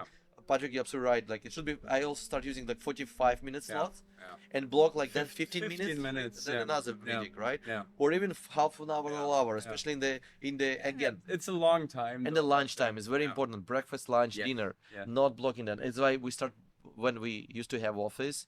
We put this like engineers, they coding bro all day, they really not eating, and they angry, they not productive, and we start we make the great kitchen. They say, why those IT teams buying the food for their guys? You don't know. That's also the way. Actually, we're not even putting the walls in the kitchen to the smell come over the whole office, and they like a zombie walk like and go and start eating, and they're more productive. Because that is like when you're in the flow, I know it. When you coding, like wow.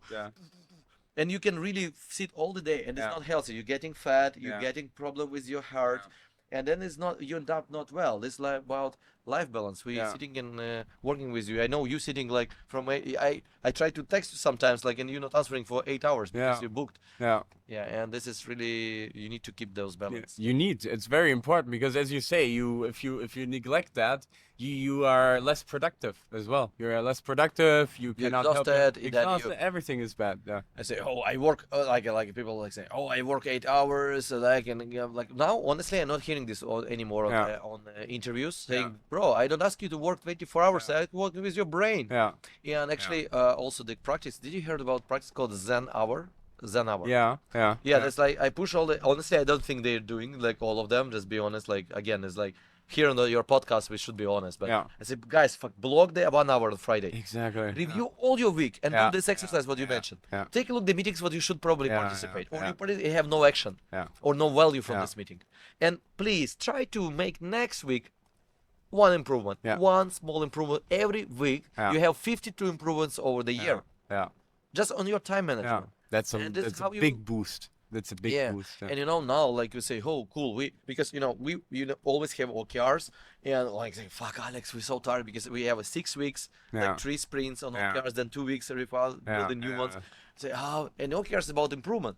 So Alex, we have a lot of operation stuff. We don't want to take in this OKRs. No, it's like it's a problem with your time management if you don't have a time on the OKRs because you need to improve your department, your process, etc. If you don't, like you're not growing, and then the company will not grow. Exactly. If you don't increase, back to your your customers, they said like, they say, oh, I have nice businesses, 10 people, we're doing like great. It's not. Yeah. Or you don't have, actually, I have also a great example, by the way, I need to put you in touch.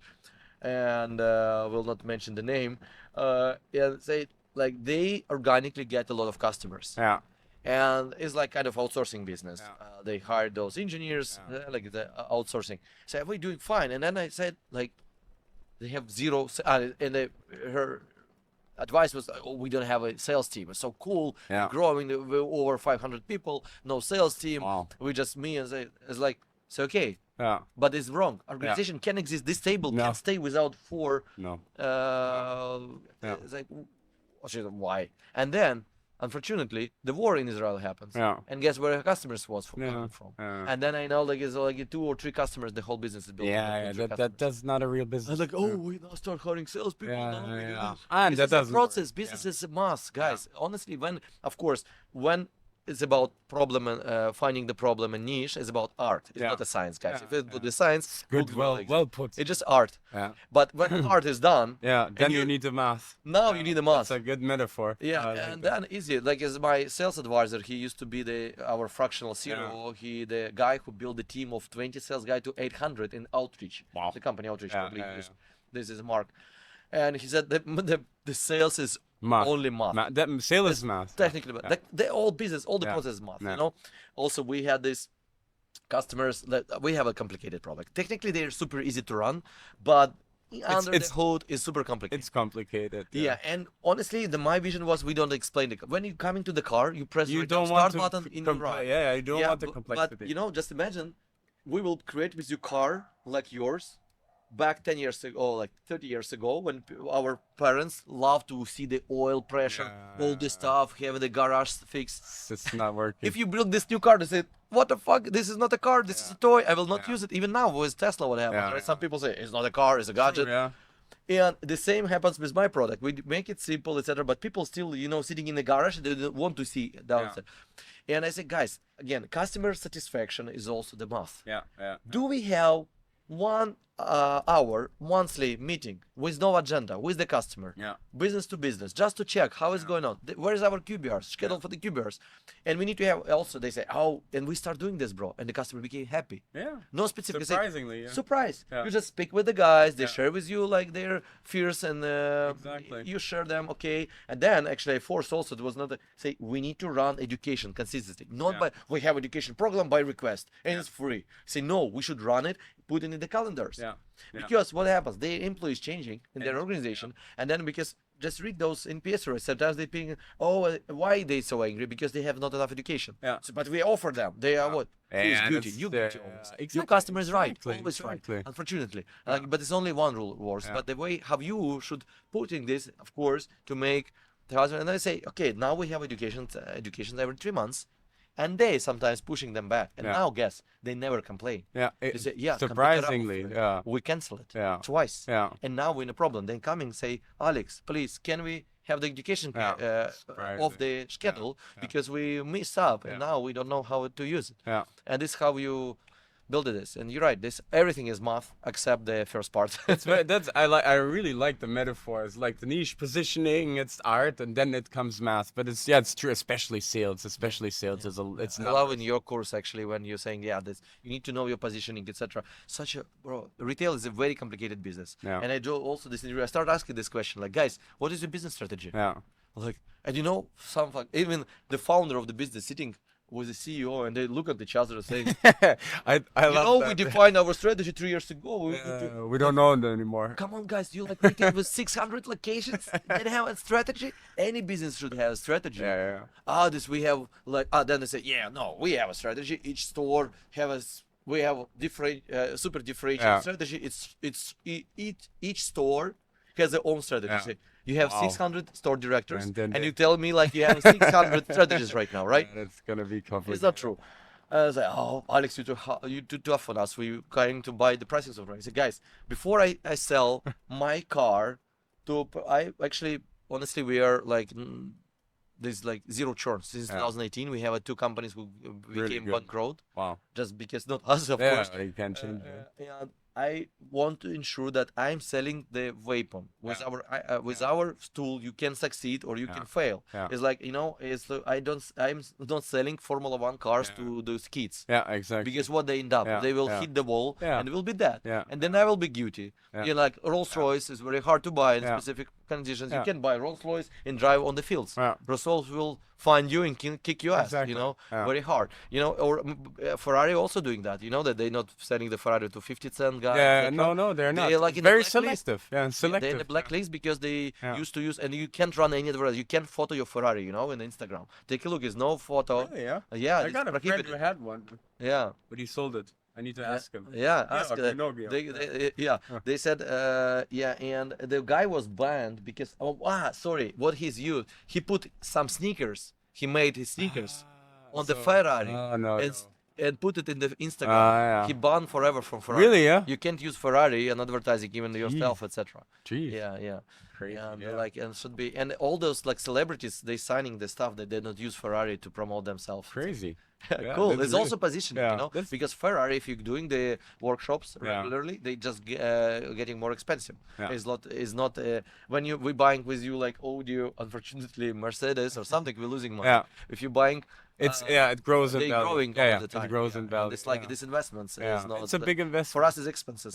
If you buy that, it's investment. Yeah, that's true. That's true. The supercars, they grow in value, at least the new ones. Yeah. That's like, this again, they have a strategy. They know what they want. But then some small entrepreneurs, they're thinking they're oversmart the world.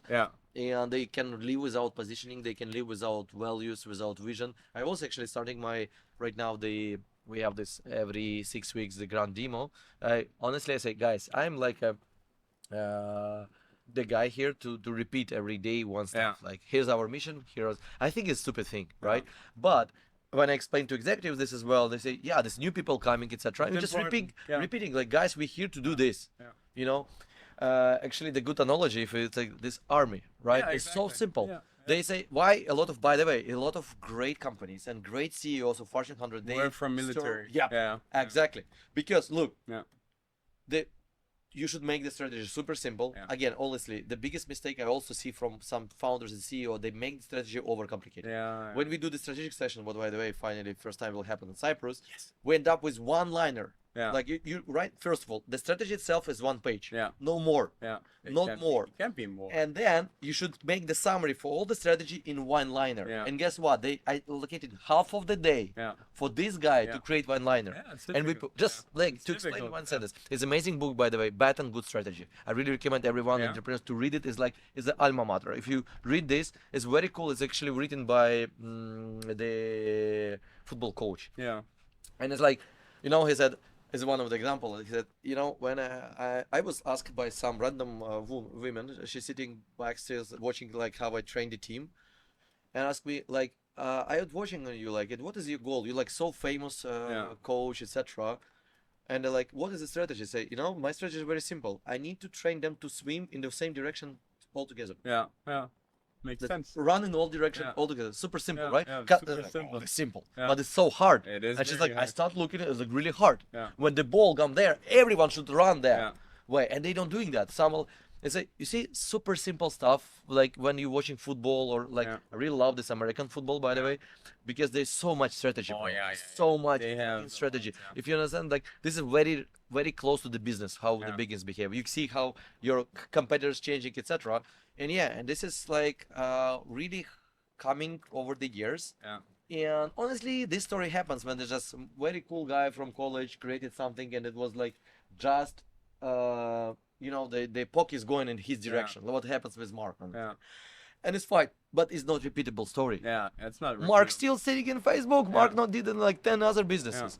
And there's a lot of business, very cool, nice businesses. Actually, serial entrepreneurs, or I actually still really not understand how to make like, for example, the Marks. They have like 3-4 businesses, and quite successful at the same time. They're very successful. I don't know how he's doing that. I'm dedicated to one stuff. Maybe I'm still not like smart enough. I would love to sit on his lap for a week to see that. For real, it would really interest me. How is it possible? Because same time, right? doesn't have more time. Yeah, you need to, again, bro, my theory, he's just great on the selection of the people. Probably. I spoke with his CEO, he's a great, bright guys. Yeah. How to find these guys? I don't know. You know, he feel, and it's not the bad thing, again, when you also run the huge company, right? When you're big, you start relying on these recruiters, they building you some people there. And they already hire by CV. Come on, what are your source or recruiter? They just look on CV and bring the people. Yeah. The greatness entrepreneurs like Branson, I saw he is. If you open up, just very simple story, guys. Yeah. Open up like 5-6 companies right now running by Branson.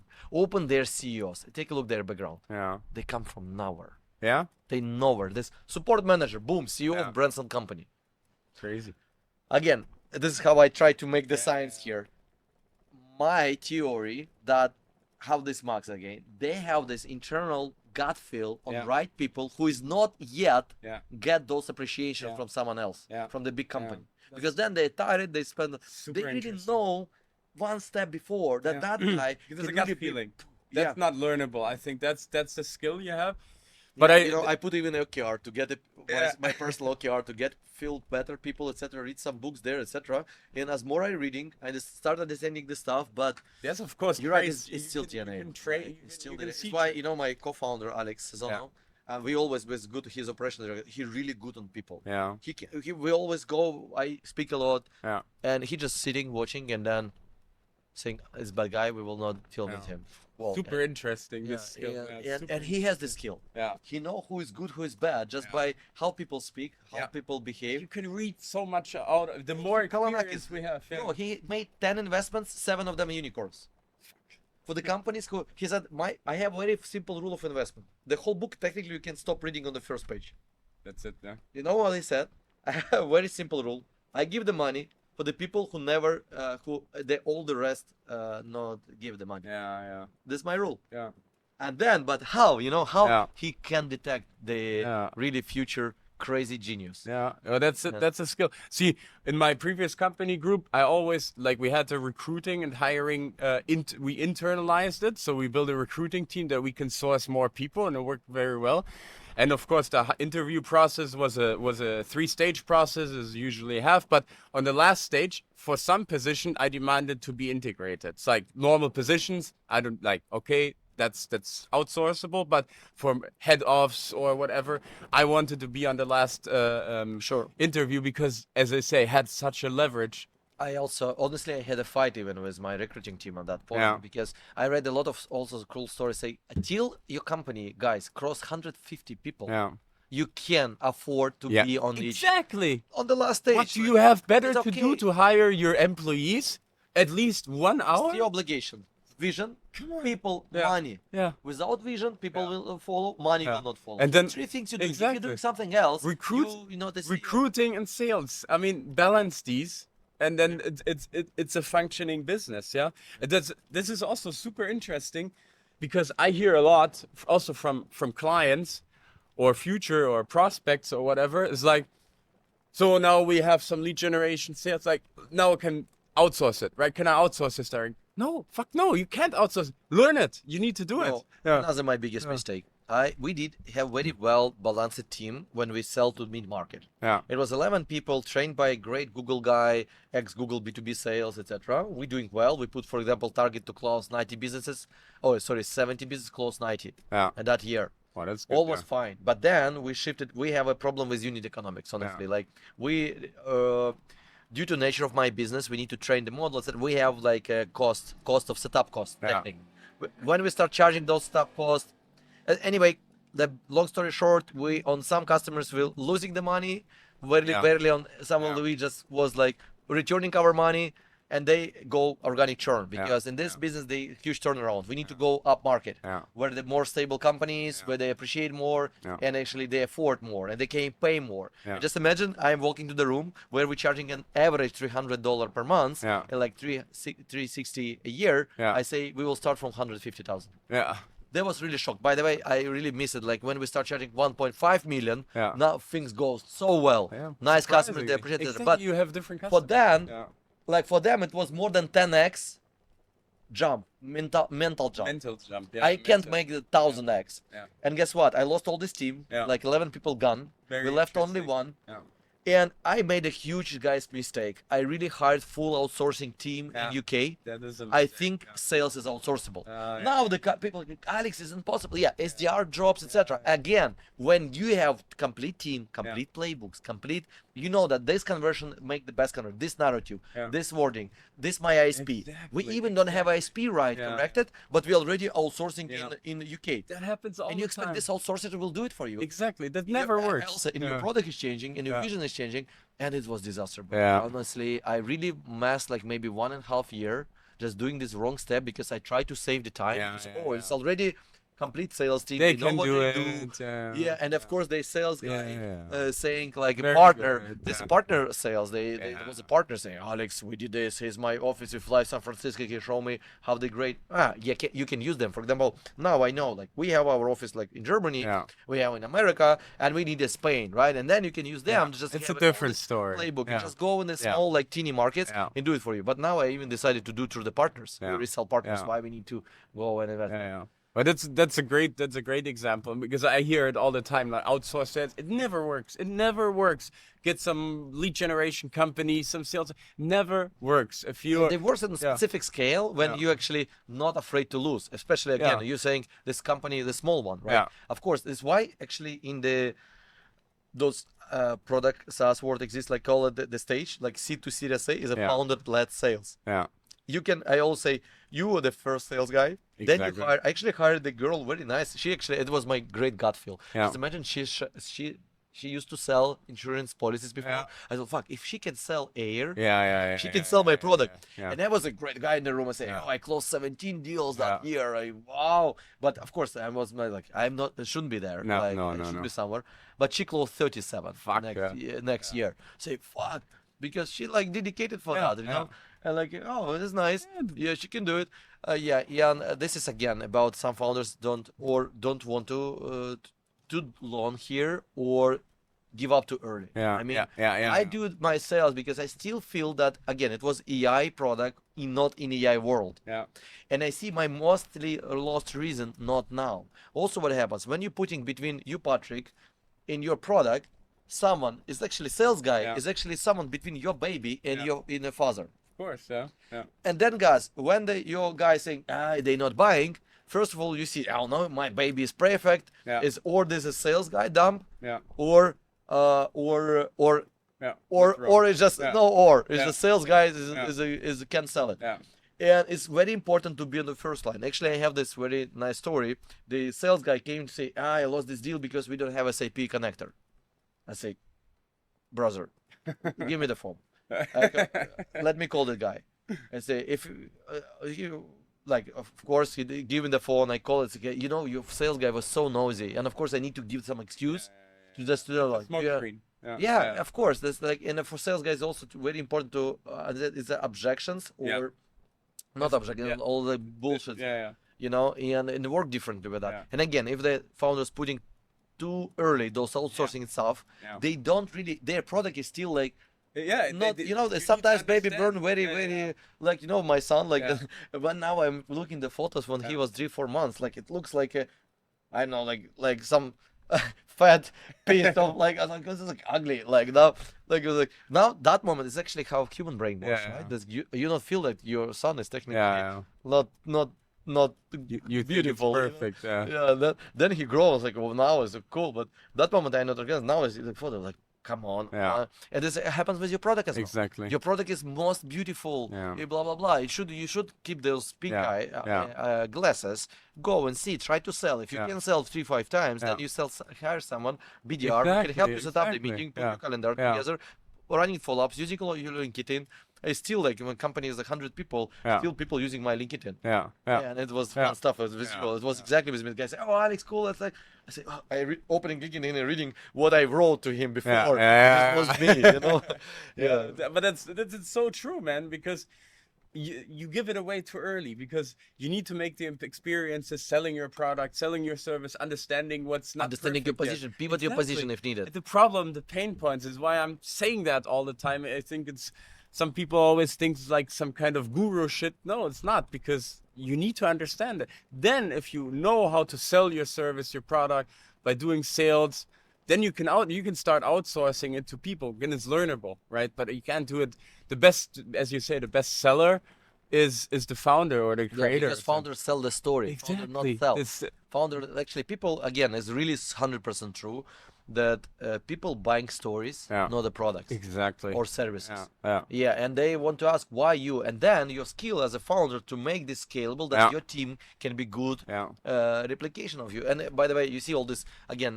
Gary, this is ex-Belarusian guy, very famous stuff. You see that his personal LinkedIn has a Instagram has like million followers. All his businesses have literally 100,000. You know? Again, people like so it's the personal brand. And I love it. It's like, I think this is a modern world. People with the freedom of internet.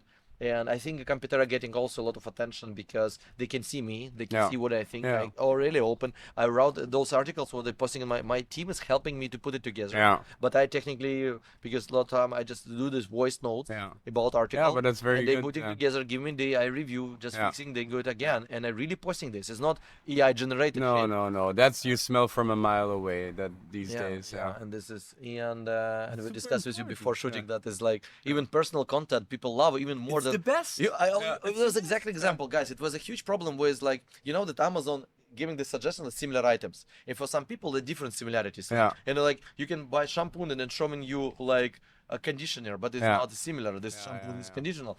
And a lot of my customers, they're pushing, your long green should select. They say, no, I'm already doing well. They know how people behave, and they why sometimes like 70% of traffic buying the not product what they come on advertising. It's actually, you know, like how sorry, but maybe like I watching my wife and she absolutely open with that.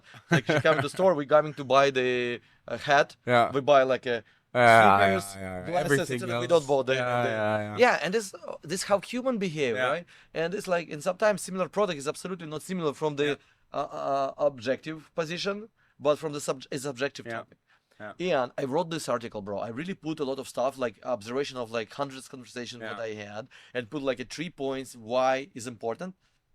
And this gets less impression than this post on my motorcycle driving. I don't know. It's funny and sometimes sad. A little bit sad sometimes. Because I also had, like, as I said before, I wrote a post on the beach because I was chilling, and it got the most impression the other week. I was just having a picture, some fan comments, some hate comments, and then putting together kick-ass instructions how to, I don't know, find your clients on LinkedIn, or like really like with a video. I'm literally just showing them how we get our customers.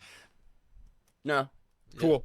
It's like, dude, but I think this is also, you need to be also smart enough to it's difficult these days. This is why, again, I think that's why you mentioned that coach advisors is an important part, because you never really tell something too much.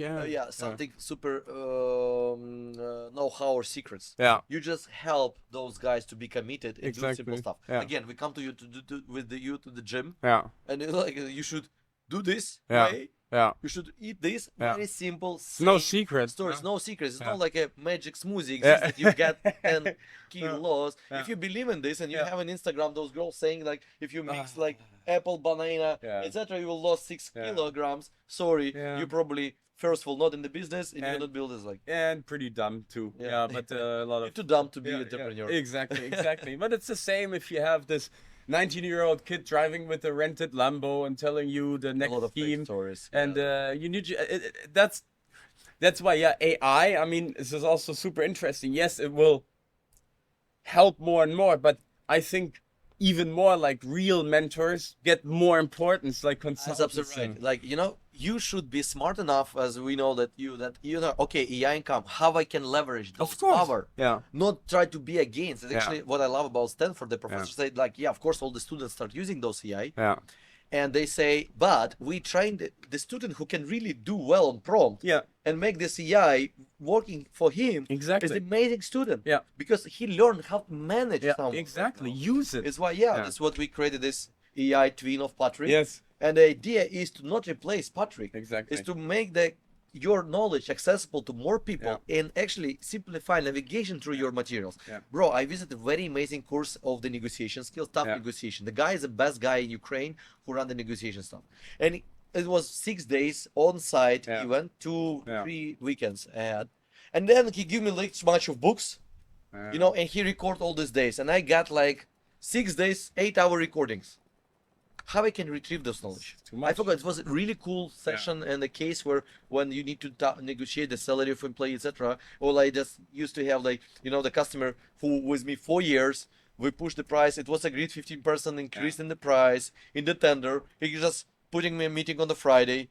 My account executive general, because their account executive general to the CEO, and I know the guy coming to if we accepting this call, like we already lost, because I know what he want to discuss. He want to discuss that, Alex, I will keep the price flat. And I say that if my account manager, she knows that if you already accept the call, you're already accepting that you go to find win-win position. And I managed to create a deck. We shouldn't accept the call. Say, guys, our price is best and final. And again, they will walk out, like work with us for years, and you know they don't. They come back. And like especially like in the sales business, and that if she knows this, but again, if I do have those AI bot, you know, I can really literally write, hey, here's a case like that. Can you give me the examples, etc. Because I know this knowledge from you, Patrick, and this would be Patrick thinking about that, not the general Gen AI stuff, very basic. Like you don't use the Google as your life coach, right? Exactly. But Google was the same. Just the way how they sort information. Use it properly to your advantage, right? Exactly. The same AI. And I think AI will create a lot of jobs, did not replace. And of course, some dumb jobs would be replaced. But I think you know, right now, let's speak about something even level up. That that is right now is a very deep and long conversation about like a general income. In United States, and I think they're maybe 5-10 years from that point. Because for example, the biggest problem why still like trucks, not no autonomous trucks. It's not a problem because it's super simple task, bro. I'm telling you, building algorithms, trucks, all the logistics centers, they're on the highways, in Germany especially, like in America. It's easy going. It's not, you're not in the city where all the stuff happens. They can do it. Why they don't? They can't. Because jobs. Rewrite. Just imagine, they're replacing one Mexican family who, because the truck driver, is replacing all those cafeterias down the road, all these lawyers and attorneys who support this family, all that is like distracting the huge supply chain line of the small businesses, just replacing one particular job, like just as a truck driver. A lot of people forget that. A lot of people, it's the same in car industries. Come on. I worked in the car industry when I was a student. Dude, this is replaceable. I did this 8 hours for the whole fucking summer. I went nuts. I started speaking to myself. I started having weird conversations. I was there 2 months. I lost my fucking mind. Bro. Look at the people who do that for 50 years. Dream, if you ask me, what was like horrible your dream was about, is like I'm like a security guy. I'm like sitting in the, just watching those cameras. As my, like, no way. Sorry. Go. Shadow, right? And it was like crazy. And this is not, I think humanity deserves more. Definitely. Nice stuff. Like this. Do you think the family of the guy who's sitting in the truck all day long is they happy? No. You're right, going in the factory and putting like screw fix together all the day. There's more. There's more. Humanity deserve more. Give them a right to paint, to write the songs, etc. Because it's really hard. The hardest monetization is art. Still, like all this, when we see this very great artist, but there's one from like 10 million who can do it, right? Who was a great chance. And I think my personal opinion is great stuff. We just need to manage this in the right way. But there's a lot of people against that basic income. Come on. And I think it's not bad about humanity. No. Yeah, someone may be super fat and they die faster, but it's their choice. It's their choice, come on. It's their responsibility. They will die really happy. Honestly. Because I say, honestly, in TikTok, I saw the guy, like, there's a girl and guy, in 2004, they start shooting the videos where they're eating. They was like this. Now they're super fat and they continue shooting these videos and they have millions of subscribers just watching and they just destroyed themselves. I'm shocked. It's terrifying. But this basic impact, I think therefore this is a great thing and we shouldn't block any innovation just because, now we're building like AI, we call it AI pricing assistant. The business of Tableau, I always like hate it, like all these dashboards. Because someone need to sit and look at that. Did you often look at this funnel in your business? Like, this lead's coming here. No. Yeah, you Yeah. have it. Yeah. Great. Then Yeah. you need to analyze. This is Yeah, conversion 20% from stage 1 is Yeah. good or bad. Yeah. And you should okay. Then we build a dashboard that's showing you green or red depends on the behavior of the metric. But even now, you don't need it. Like we said, you need to build a dashboard first. Then you need someone who watching this dashboard now. And this, I think, this time is possible. First boom was like data driven, data, big data. Everyone starts saving everything. Big then buzzword. it's like BI. Okay, we can build all this dashboard. And you know, I used to work 6 years in a big corporation. We make a lot of money on building dashboards. Yeah. Me too. Business not succeed from that, you know, because those, and now when we're building product, you know, I even say we have a lot of dashboards, too much. And because all these RFPs, they require us to have this dashboard. Yeah, See, guys, you have no time to watch on these dashboards. Best product today, we build it actually. That's just email. Coming saying, bro, this is something bad with your process. Here's the correction. Here's the button, up a row. And by the way, from 5 beta users, 3 of them saying, make it automated approval, please. Put this and this. They even don't have a time to watch email. This is a beauty. This is great. And now we're building this AI assistant saying, but why you need an analyst in the room? Because he will analyze those trends and say, hey, you know, Patrick, I see this guy is not good because he like losing the more deal than other guy, etc. You need a just human language explanation. And AI is capable to do it. Of course it does. And I want to stop building any dashboards. You will have the AI say, and you can ask a question, what is my average, when I lost, who is from my competitor go out of stock very often last week in which products? And giving the answer. Technically, this is technically replacing analysts. But believe me, to create those AI and train them in the right way, we need analysts, smart analysts who can really train the AI to behave as analysts and make this prompt very well. My even prompt in your AI bot is 6-page prompt. Crazy. 6-page. It's not like you just ask, hey, ChatGPT, give me that. The people who think that AI is dumb is because the humanity just give you like a weapon right now. It's very cool and very powerful, but you need to also learn. And right now those engines, you know, it's technically the prompt engines, but they behave with, to answer on this question, by the way, to just what is like, who from the competitors go out of stock, like it's like 4 core engines work with the Gemini. We're using Gemini to give you an answer. Because one, first try to understand to decompose your question in the sense where they should search for information, which tables, and end up with the tables. Another one running great queries. Technically, they convert text to SQL. And putting the table together. And on the third one, look on this table and give you insight, because AI is a language processor. Crazy. It's just they can tell you something what they build in the table very well, or that's in the human language. There are 4 different agents giving you that one answer. It's not ChatGPT answering you. It's built on Gemini Pro as a LLM, but under the hood is also small coding that happens. Definitely. And it's like we're still far away, but the robots, bro. I was like in this Stanford shopping mall in Tesla. The Tesla robot is in the store already. Fuck.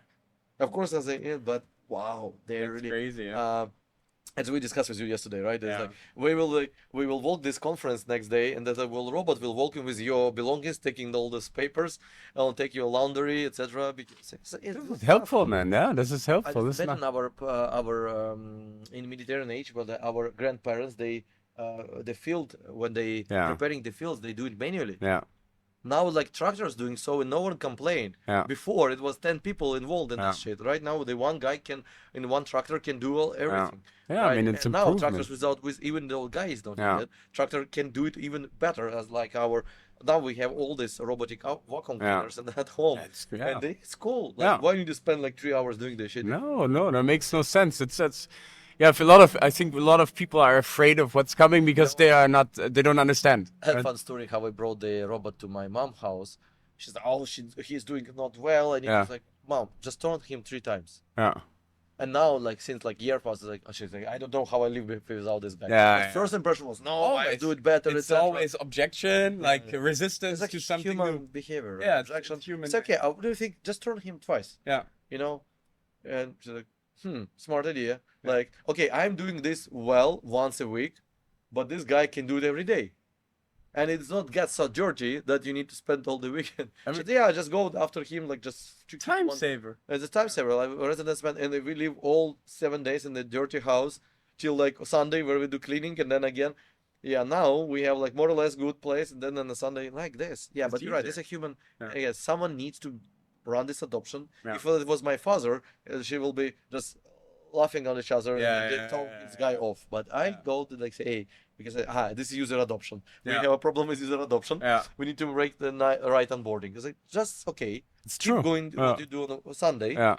but give him to clean your house every day. Yeah.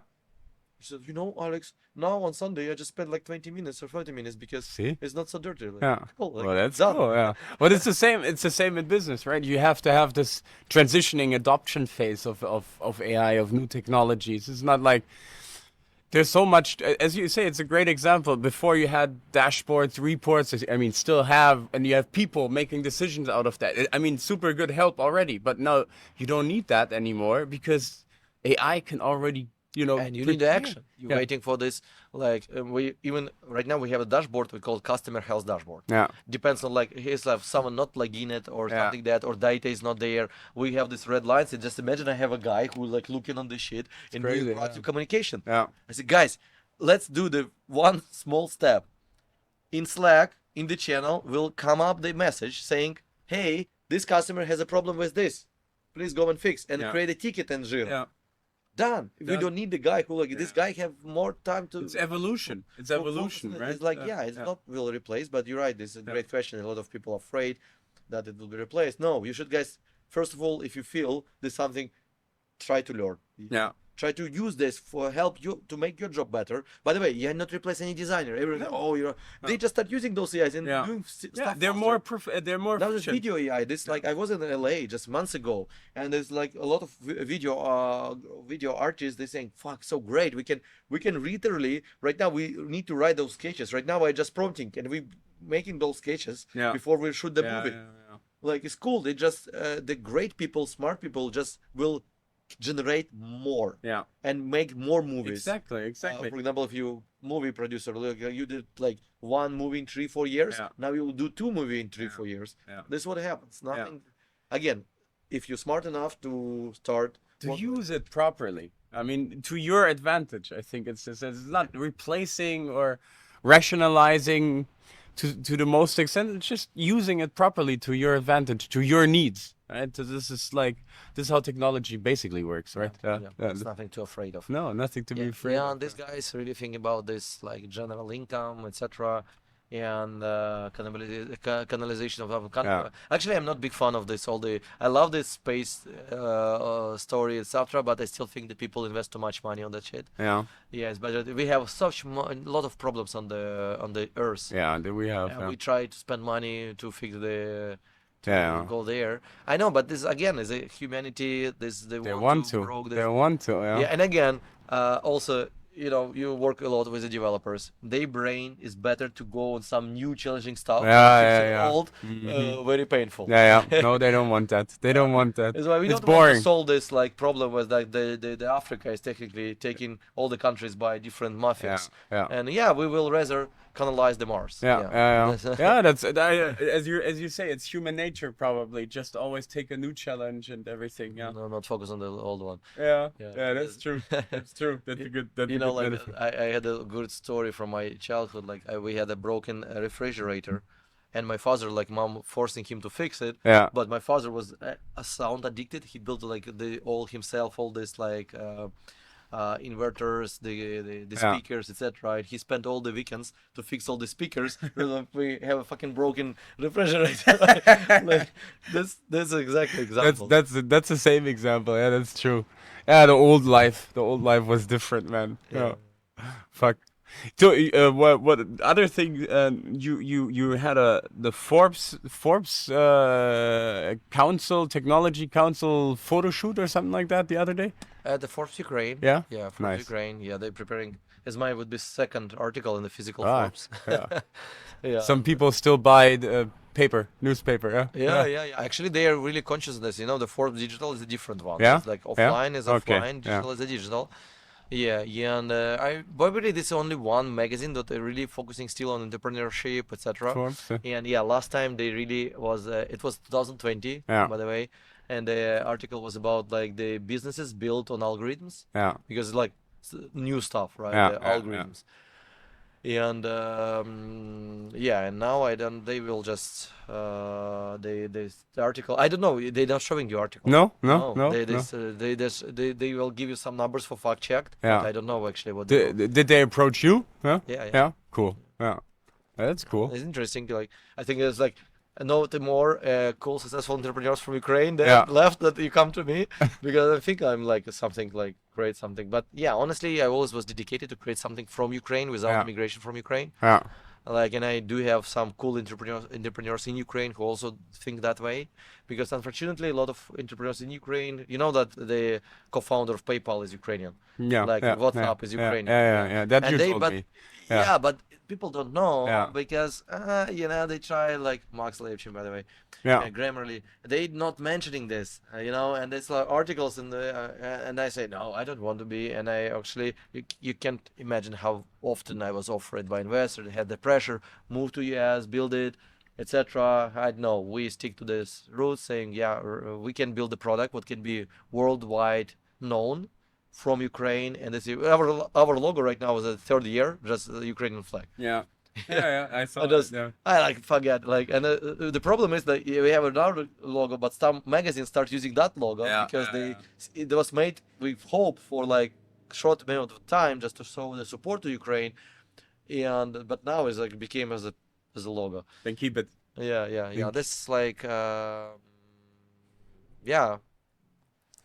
This we'll see. I still think that when I'm coming to San Francisco, to United States, like also another example from the sport life. My father used to play professionally in basketball before he would go to the army, and they was really crazy. They kicking the ass, everyone, like it's a Vinnytsia, it's a city in Ukraine, and there was like team like of that city, and they won everyone, and they just flew to Europe. And there was a college team, NBA, like not NBA, they call it college teams, pre-NBA. College teams came also there and say, Alex, they kick our ass multiple times, like just all the time. And they faster, they stronger, they even not speak with each other when they play. They really read each other. And where we are, you know, and they think as our advantage that we can speak and they can understand. But they play so much faster that you can even tell it's too late. And this like for me is a huge challenge when I really come there. Like you're sitting like in Ukraine and say, oh cool, everyone knows you, like again you're in the comfort zone. It's actually part of your zone, your talks, what you say. You should go after from this comfort zone. I say, being in Ukraine is my like comfort zone. I invited all these conferences, everyone knows, like we can do as like I need to leverage those strengths, of course, because a lot of people know me, we can hire cool engineers, etc. But when I coming to Valley, like, come on, you no one. Like, you literally no one. Like, as like example of my father playing with the basketball thing. This guy faster, they can iterate faster, they do what they has much more access to the capital. Of course, I can do faster if I do have those money. That's in 2014 when it started. It's like actually venture capital in Ukraine is not exist at all. It was few angels what can give you 100 grants and take 30% of your company. This was a deal on the table, and I said, okay, I will do myself rather than I will take any money. The same time in Valley you can rise. The guy said, Alex, honestly, in the vision and the problem what you try to tackle in US, you will rise like $10 million. I'll rise 800,000. It was like in all the articles, like the biggest seed fund ever. Crazy, biggest seed fund in Ukraine that year, 800K. What? In America, you'll have 2 people. And of course, with this money, you need to build a product. You need to hire a US team. You need to relocate to US, like cross the ocean. How is it possible? Practically not. But if you can manage, then you can push through.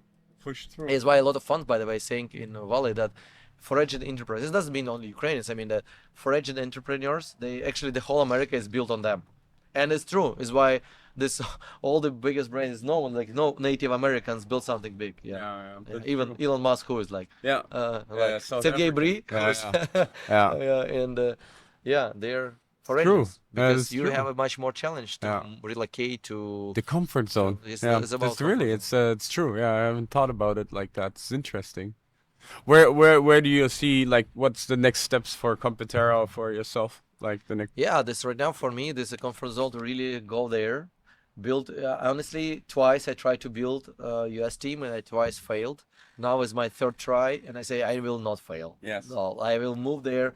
I will work closely. We did really hard on hirings, and we really one guy super tired that we he passed like 10 interviews. That's really hard, and do some homework, etc. He has 15 years old experience, and I'm for him as a kid, but I said no, and I appreciate his dedication and his passion, and so like I believe in this future, and now for us like to price the world, bro. Like Yeah. we want to go abroad, not on the retail, the gas stations, like we airlines companies, etc. Big picture, man. It's a big picture. Yeah. And I see now is like you can't do something what you can't imagine. Yeah. Like 2-3 years ago, especially COVID, horrible. I don't see it. Now I see it. I Yeah. see. Oh, cool. This is Yeah. how tech is strong enough, Yeah. and I see already how we can adopt Yeah.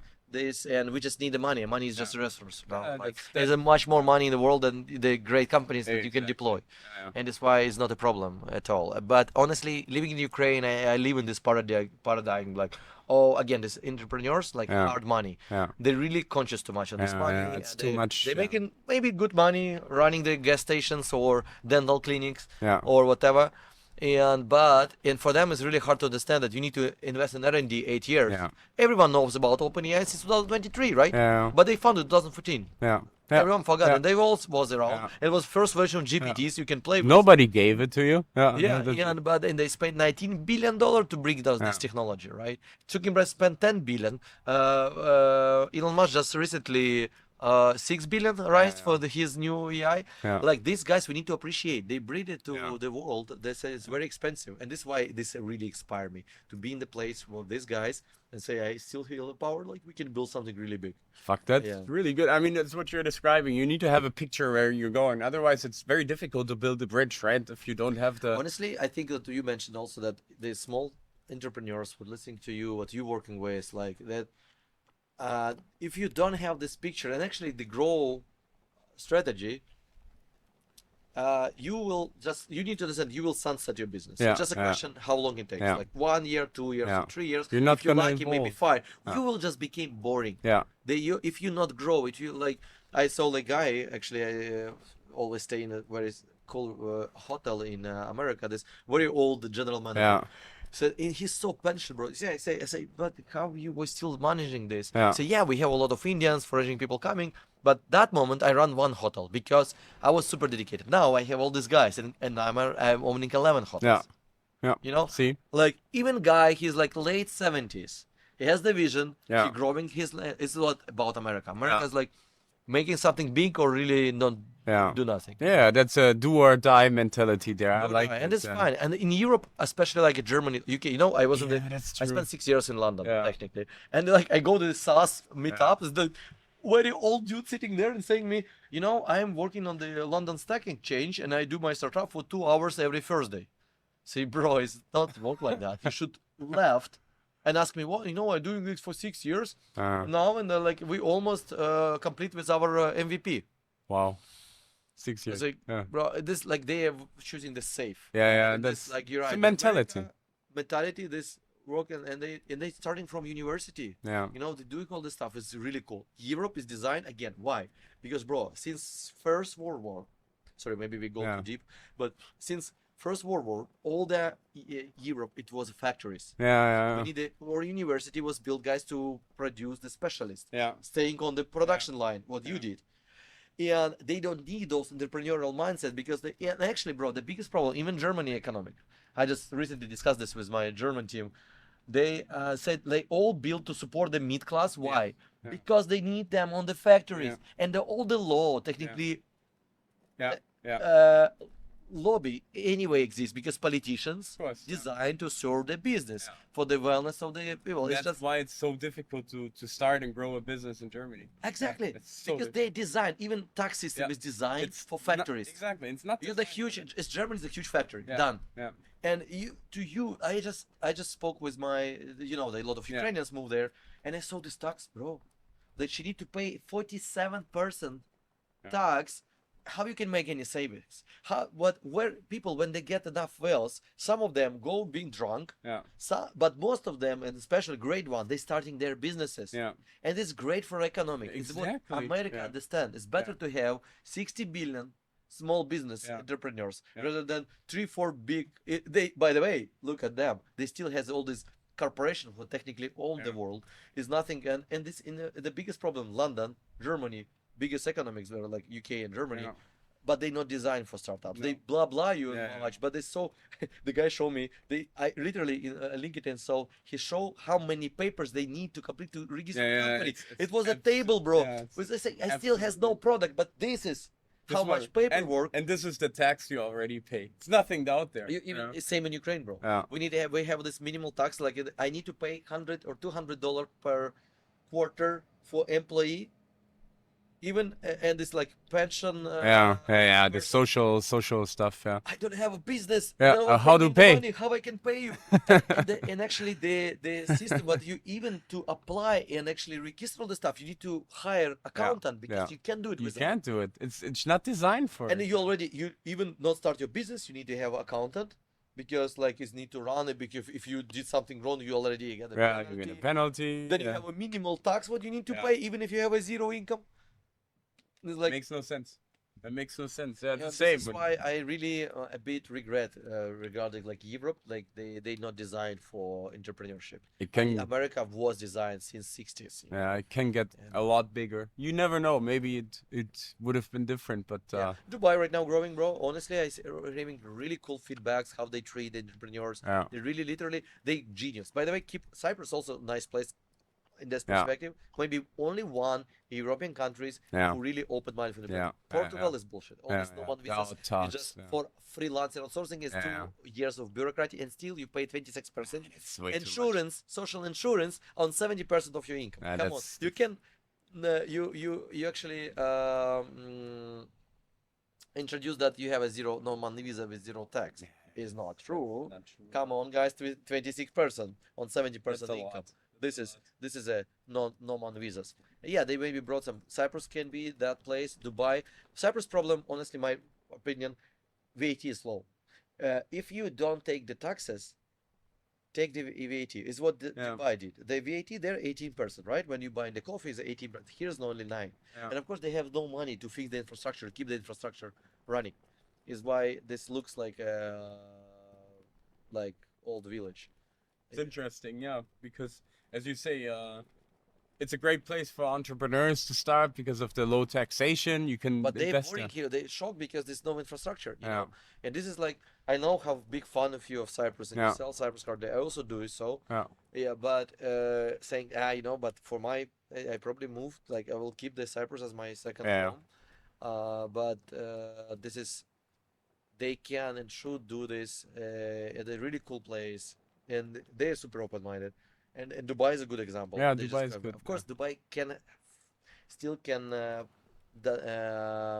donate, right? The technique for them is donation from this oil money. They build all this infrastructure on the future. Because I don't think they're from the no. It's very expensive. No. VAT should be like 40% there, and then we end up with the same stuff. But again, this is a good example. A lot of my entrepreneurs who is in Dubai, except they open-minded those Dubai to Russia, etc. But they're really happy. They say, except the two things: Russia relations and technically city design not for pedestrians. It's impossible to walk. Other point, there's a really cool place to be. We also have people from our team sitting in Dubai, and they love it. I was supposed to be a couple of weeks back in Dubai. I couldn't make it, so next on the list. On the list. I was there many times and can't imagine I can live there. But living that's the same. Cyprus is actually better. Like you have for living, for living is a great place. We still has at least some trees, Dubai is no option. We have desert, some nice trees. desert. We have a nice ocean. It's a beautiful island, that's for sure. But you can always improve a couple of things. So infrastructure can be improved, especially if you want to attract. They're going slowly but steadily. It's going that way. See, we still have the idea of the business club, right? We still want to. This because why? This again problem, right? What do we discuss? There's a lot of entrepreneurs here who are renting villas, all working at home as we do, and I sometimes going to Nairo, etc. I visited because it's a lot of co-workings, but it's not about co-working. We want to have the place where entrepreneurs will achieve something, can hang out together, work quiet, respect each other time and quietness of the place. Yeah, and actually these clubs already exist like in the world, but it's zero in Like Cyprus. Soho, right? Soho, like the guys as I Yeah, told you, I visited yeah, the Soho. yeah. Limassol, oh my God, it's like just a name for usual co-working. It's not a club at all. No, we need Yeah. we need still need to It's do a good it. opportunity actually. Yeah. I'm thinking that it's like you have a chance. I know the guy, a friend of mine, he moved from America here. He said, you know, he exited from his company went public on 2.4 billion valuation, and he moved here. I say, why? Yeah. He said, because here I can have the impact. Impact. Yeah, that's. And I love Yeah, it because like he building the school yeah. and say like, yeah, I The have an new impact. school there. Yeah. Yeah. And I also think cool. I probably now I think you know we want to build with you the IT village as Yeah, well. yeah. Like of course we don't have enough resources right now to build like 40, 50 houses because again when we calculate the P&L Yeah. to make it right infrastructure with the Yeah. community pool with the co-working etc. We need at least 17, 20 houses. Yeah. And this is a project will actually pay for himself. We like you see we're entrepreneurs. Yeah. Like we are like thinking like yeah we can do great impact, Yeah. but it should be reasonable. We Yeah. don't make it for money. We make Yeah. it for solving the problem. Exactly. But they should make the money, not skyrocketing, Yeah. not because for like some scam stuff. Yeah. Like, yeah, it should be really nice, and it's really lacking here. Also, Yeah. the great community development, Yeah. but still is building. I show you this in Limassol, Yeah. amazing. But they built again small, super rooms, but infrastructure-wise, amazing. Big pools, gym, cafe in the middle, and then just blocks with the houses. Yeah. The new Gen Z's, Gen Yeah. 8's coming. Day one. They will not own those houses with Yeah. a lot of trees, and they need a community. They need speak. Yeah. I'm really missing you that we like. Yeah, you know, that was very like that. nice. Yeah. You sitting like my old neighbors. Yeah. They actually on retirement. You know, Yeah. it's nothing to speak. Nothing. They asked me, hey, can you come to play the pool? Too busy, man. Too busy. No, like I have nothing to discuss with you. Sorry. Man. I know that also there's maybe to finish on this point, like the someone smart said, like the friendship today in modern life is about first of all the income, Yeah. something what you same in the income they are the same of behavior, Yeah. lifestyle, and their time. Yeah. Like you see, we trying to play with your tennis Yeah. right now, but it's really hard Yeah. because you like a morning guy, Yeah. I'm an evening guy. Yeah. You know, and it's like Patrick. Oh, sorry, vice versa. Yeah. You're evening guy. I'm a morning guy. Yeah. Say Patrick, any morning, like 7, 6, Yeah. 5. You ready to go to play tennis? Say no, I play tennis like 7, 8. Yeah. Yeah, and like So it It's is. Yeah. done. Yeah. We're not a friend. I need to find a friend, and my wife is also. But you have a friends for tennis, and that's good. That's Yeah. growing your community because it's the biggest asset. Yeah. Again, entrepreneurs. Our biggest asset is not the entrepreneurs. Yeah. Great friends who really Community. growing. Yeah. The Yeah, community. That's builder. why we need this club in Yeah. the future. Like and Yeah. We this need. really. Yeah. We have so many people wanting it. Yeah. So many high, like really successful people. I mean, I've talked recently. I talked with. It was a fun story. I was invited to to the Park Lane hotel in Limassol. This That's cool. kick-ass hotel. There's from a colleague of mine that I work with, the friend. He's doing some speech. They said we need to fill a little bit the room. Can we come? Over. So I said, yeah, I'll join. I mean, we went out and everything. So I drove to Limassol with my two friends that I work with, and then their friend, which I met the first time in my life the day before on the evening, and he gave the speech. So I went there and I walk into the hotel. And then I see my two friends. They got poisoned by food the last night. So all they did was shitting and puking, and they were really looking like that. So I coming and they're like, "Hey, we need to go." Like, I didn't know what's going on. So I was like, "Okay." Then I waited. Called, "Hey, dude, where are you?" "Oh no, we drove home, man." It's like, "What? I came for you, fuckers. So like, what am I supposed to do? You just chill there a little bit. Like, what? I don't want to be here, man. I don't know what it is about." Then this guy who gave the speech is like, "Patrick, we met the first time. Like, I invited him for dinner just because he was there." And then he's like, "Yeah, come on. Can you sit at the first table? Like, just come. We need to start." I say, "Dude, I don't know. What is the topic?" Like, I don't. Then I walk into the room. There's like 40, 50 people. Cool. And then waiting for me. And he was like, "Just sit here." Then I sit down. no idea who the people was. I mean, super expensive hotel. No idea what the topic was. And then they're starting asking me questions. Like, what the fuck is going on? About some business stuff. So I was like, fuck, man. Trying to text them, like, what is the topic? Someone tell me what is the topic?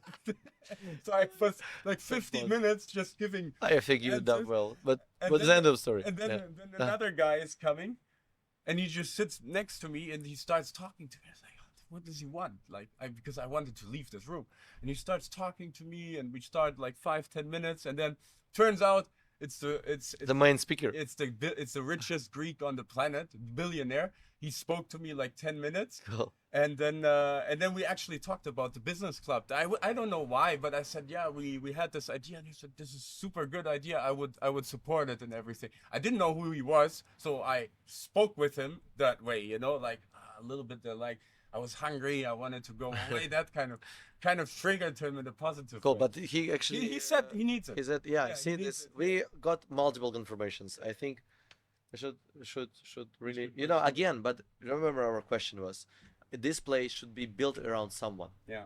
Like Patrick, if you will dedicate 100% of your time, it can be built. Or right? I think I Yeah. want to join, but it should be like, or two It's of a us, brand, you know. yeah. It should start it from someone. Like Yeah. then we will attract the right people there, not accept not right people there, Yeah. and this day will grow. But you busy 100% a year. Right now I busy 150%. Yeah. Yeah, but in the right time. But yeah, this sometimes when also guys, we know that entrepreneurship is about not as a wolf can be growing in the cage. Yeah, That's why I don't believe in this business acceleration program, etc.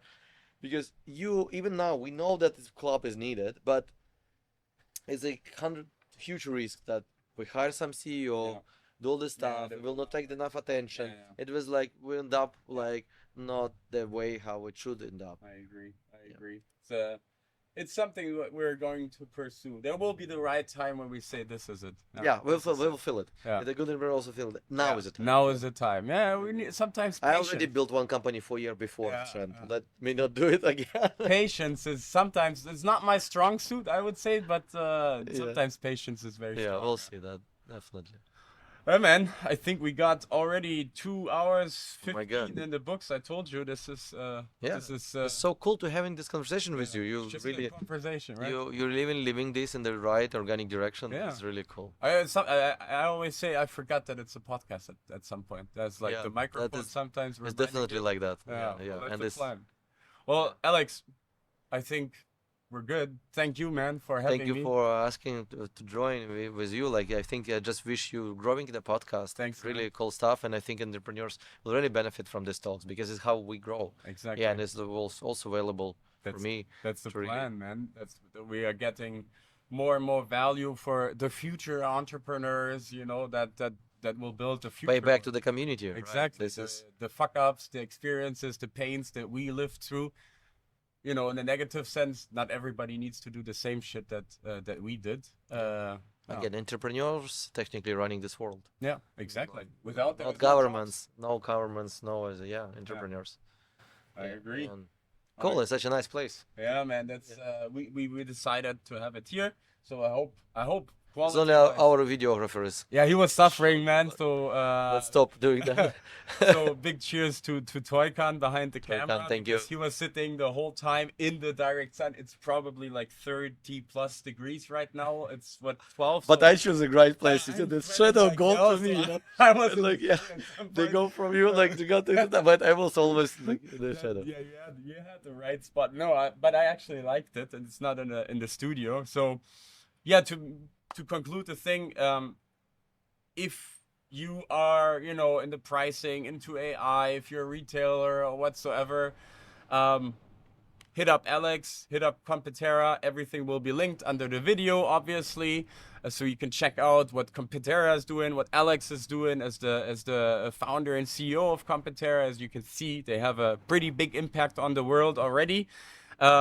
Yeah, obviously, if you are more interested into starting or even more importantly, scaling your business, our information is linked as well, but that you should know already. If you have any questions to Alex or me, you can ask us as well in the comments. And yeah, big thanks again to Toykan, to Alex, of course to me most importantly. And Guys, stay tuned for the next podcast coming soon. Thanks, Alex. See you, Nara. Thank you.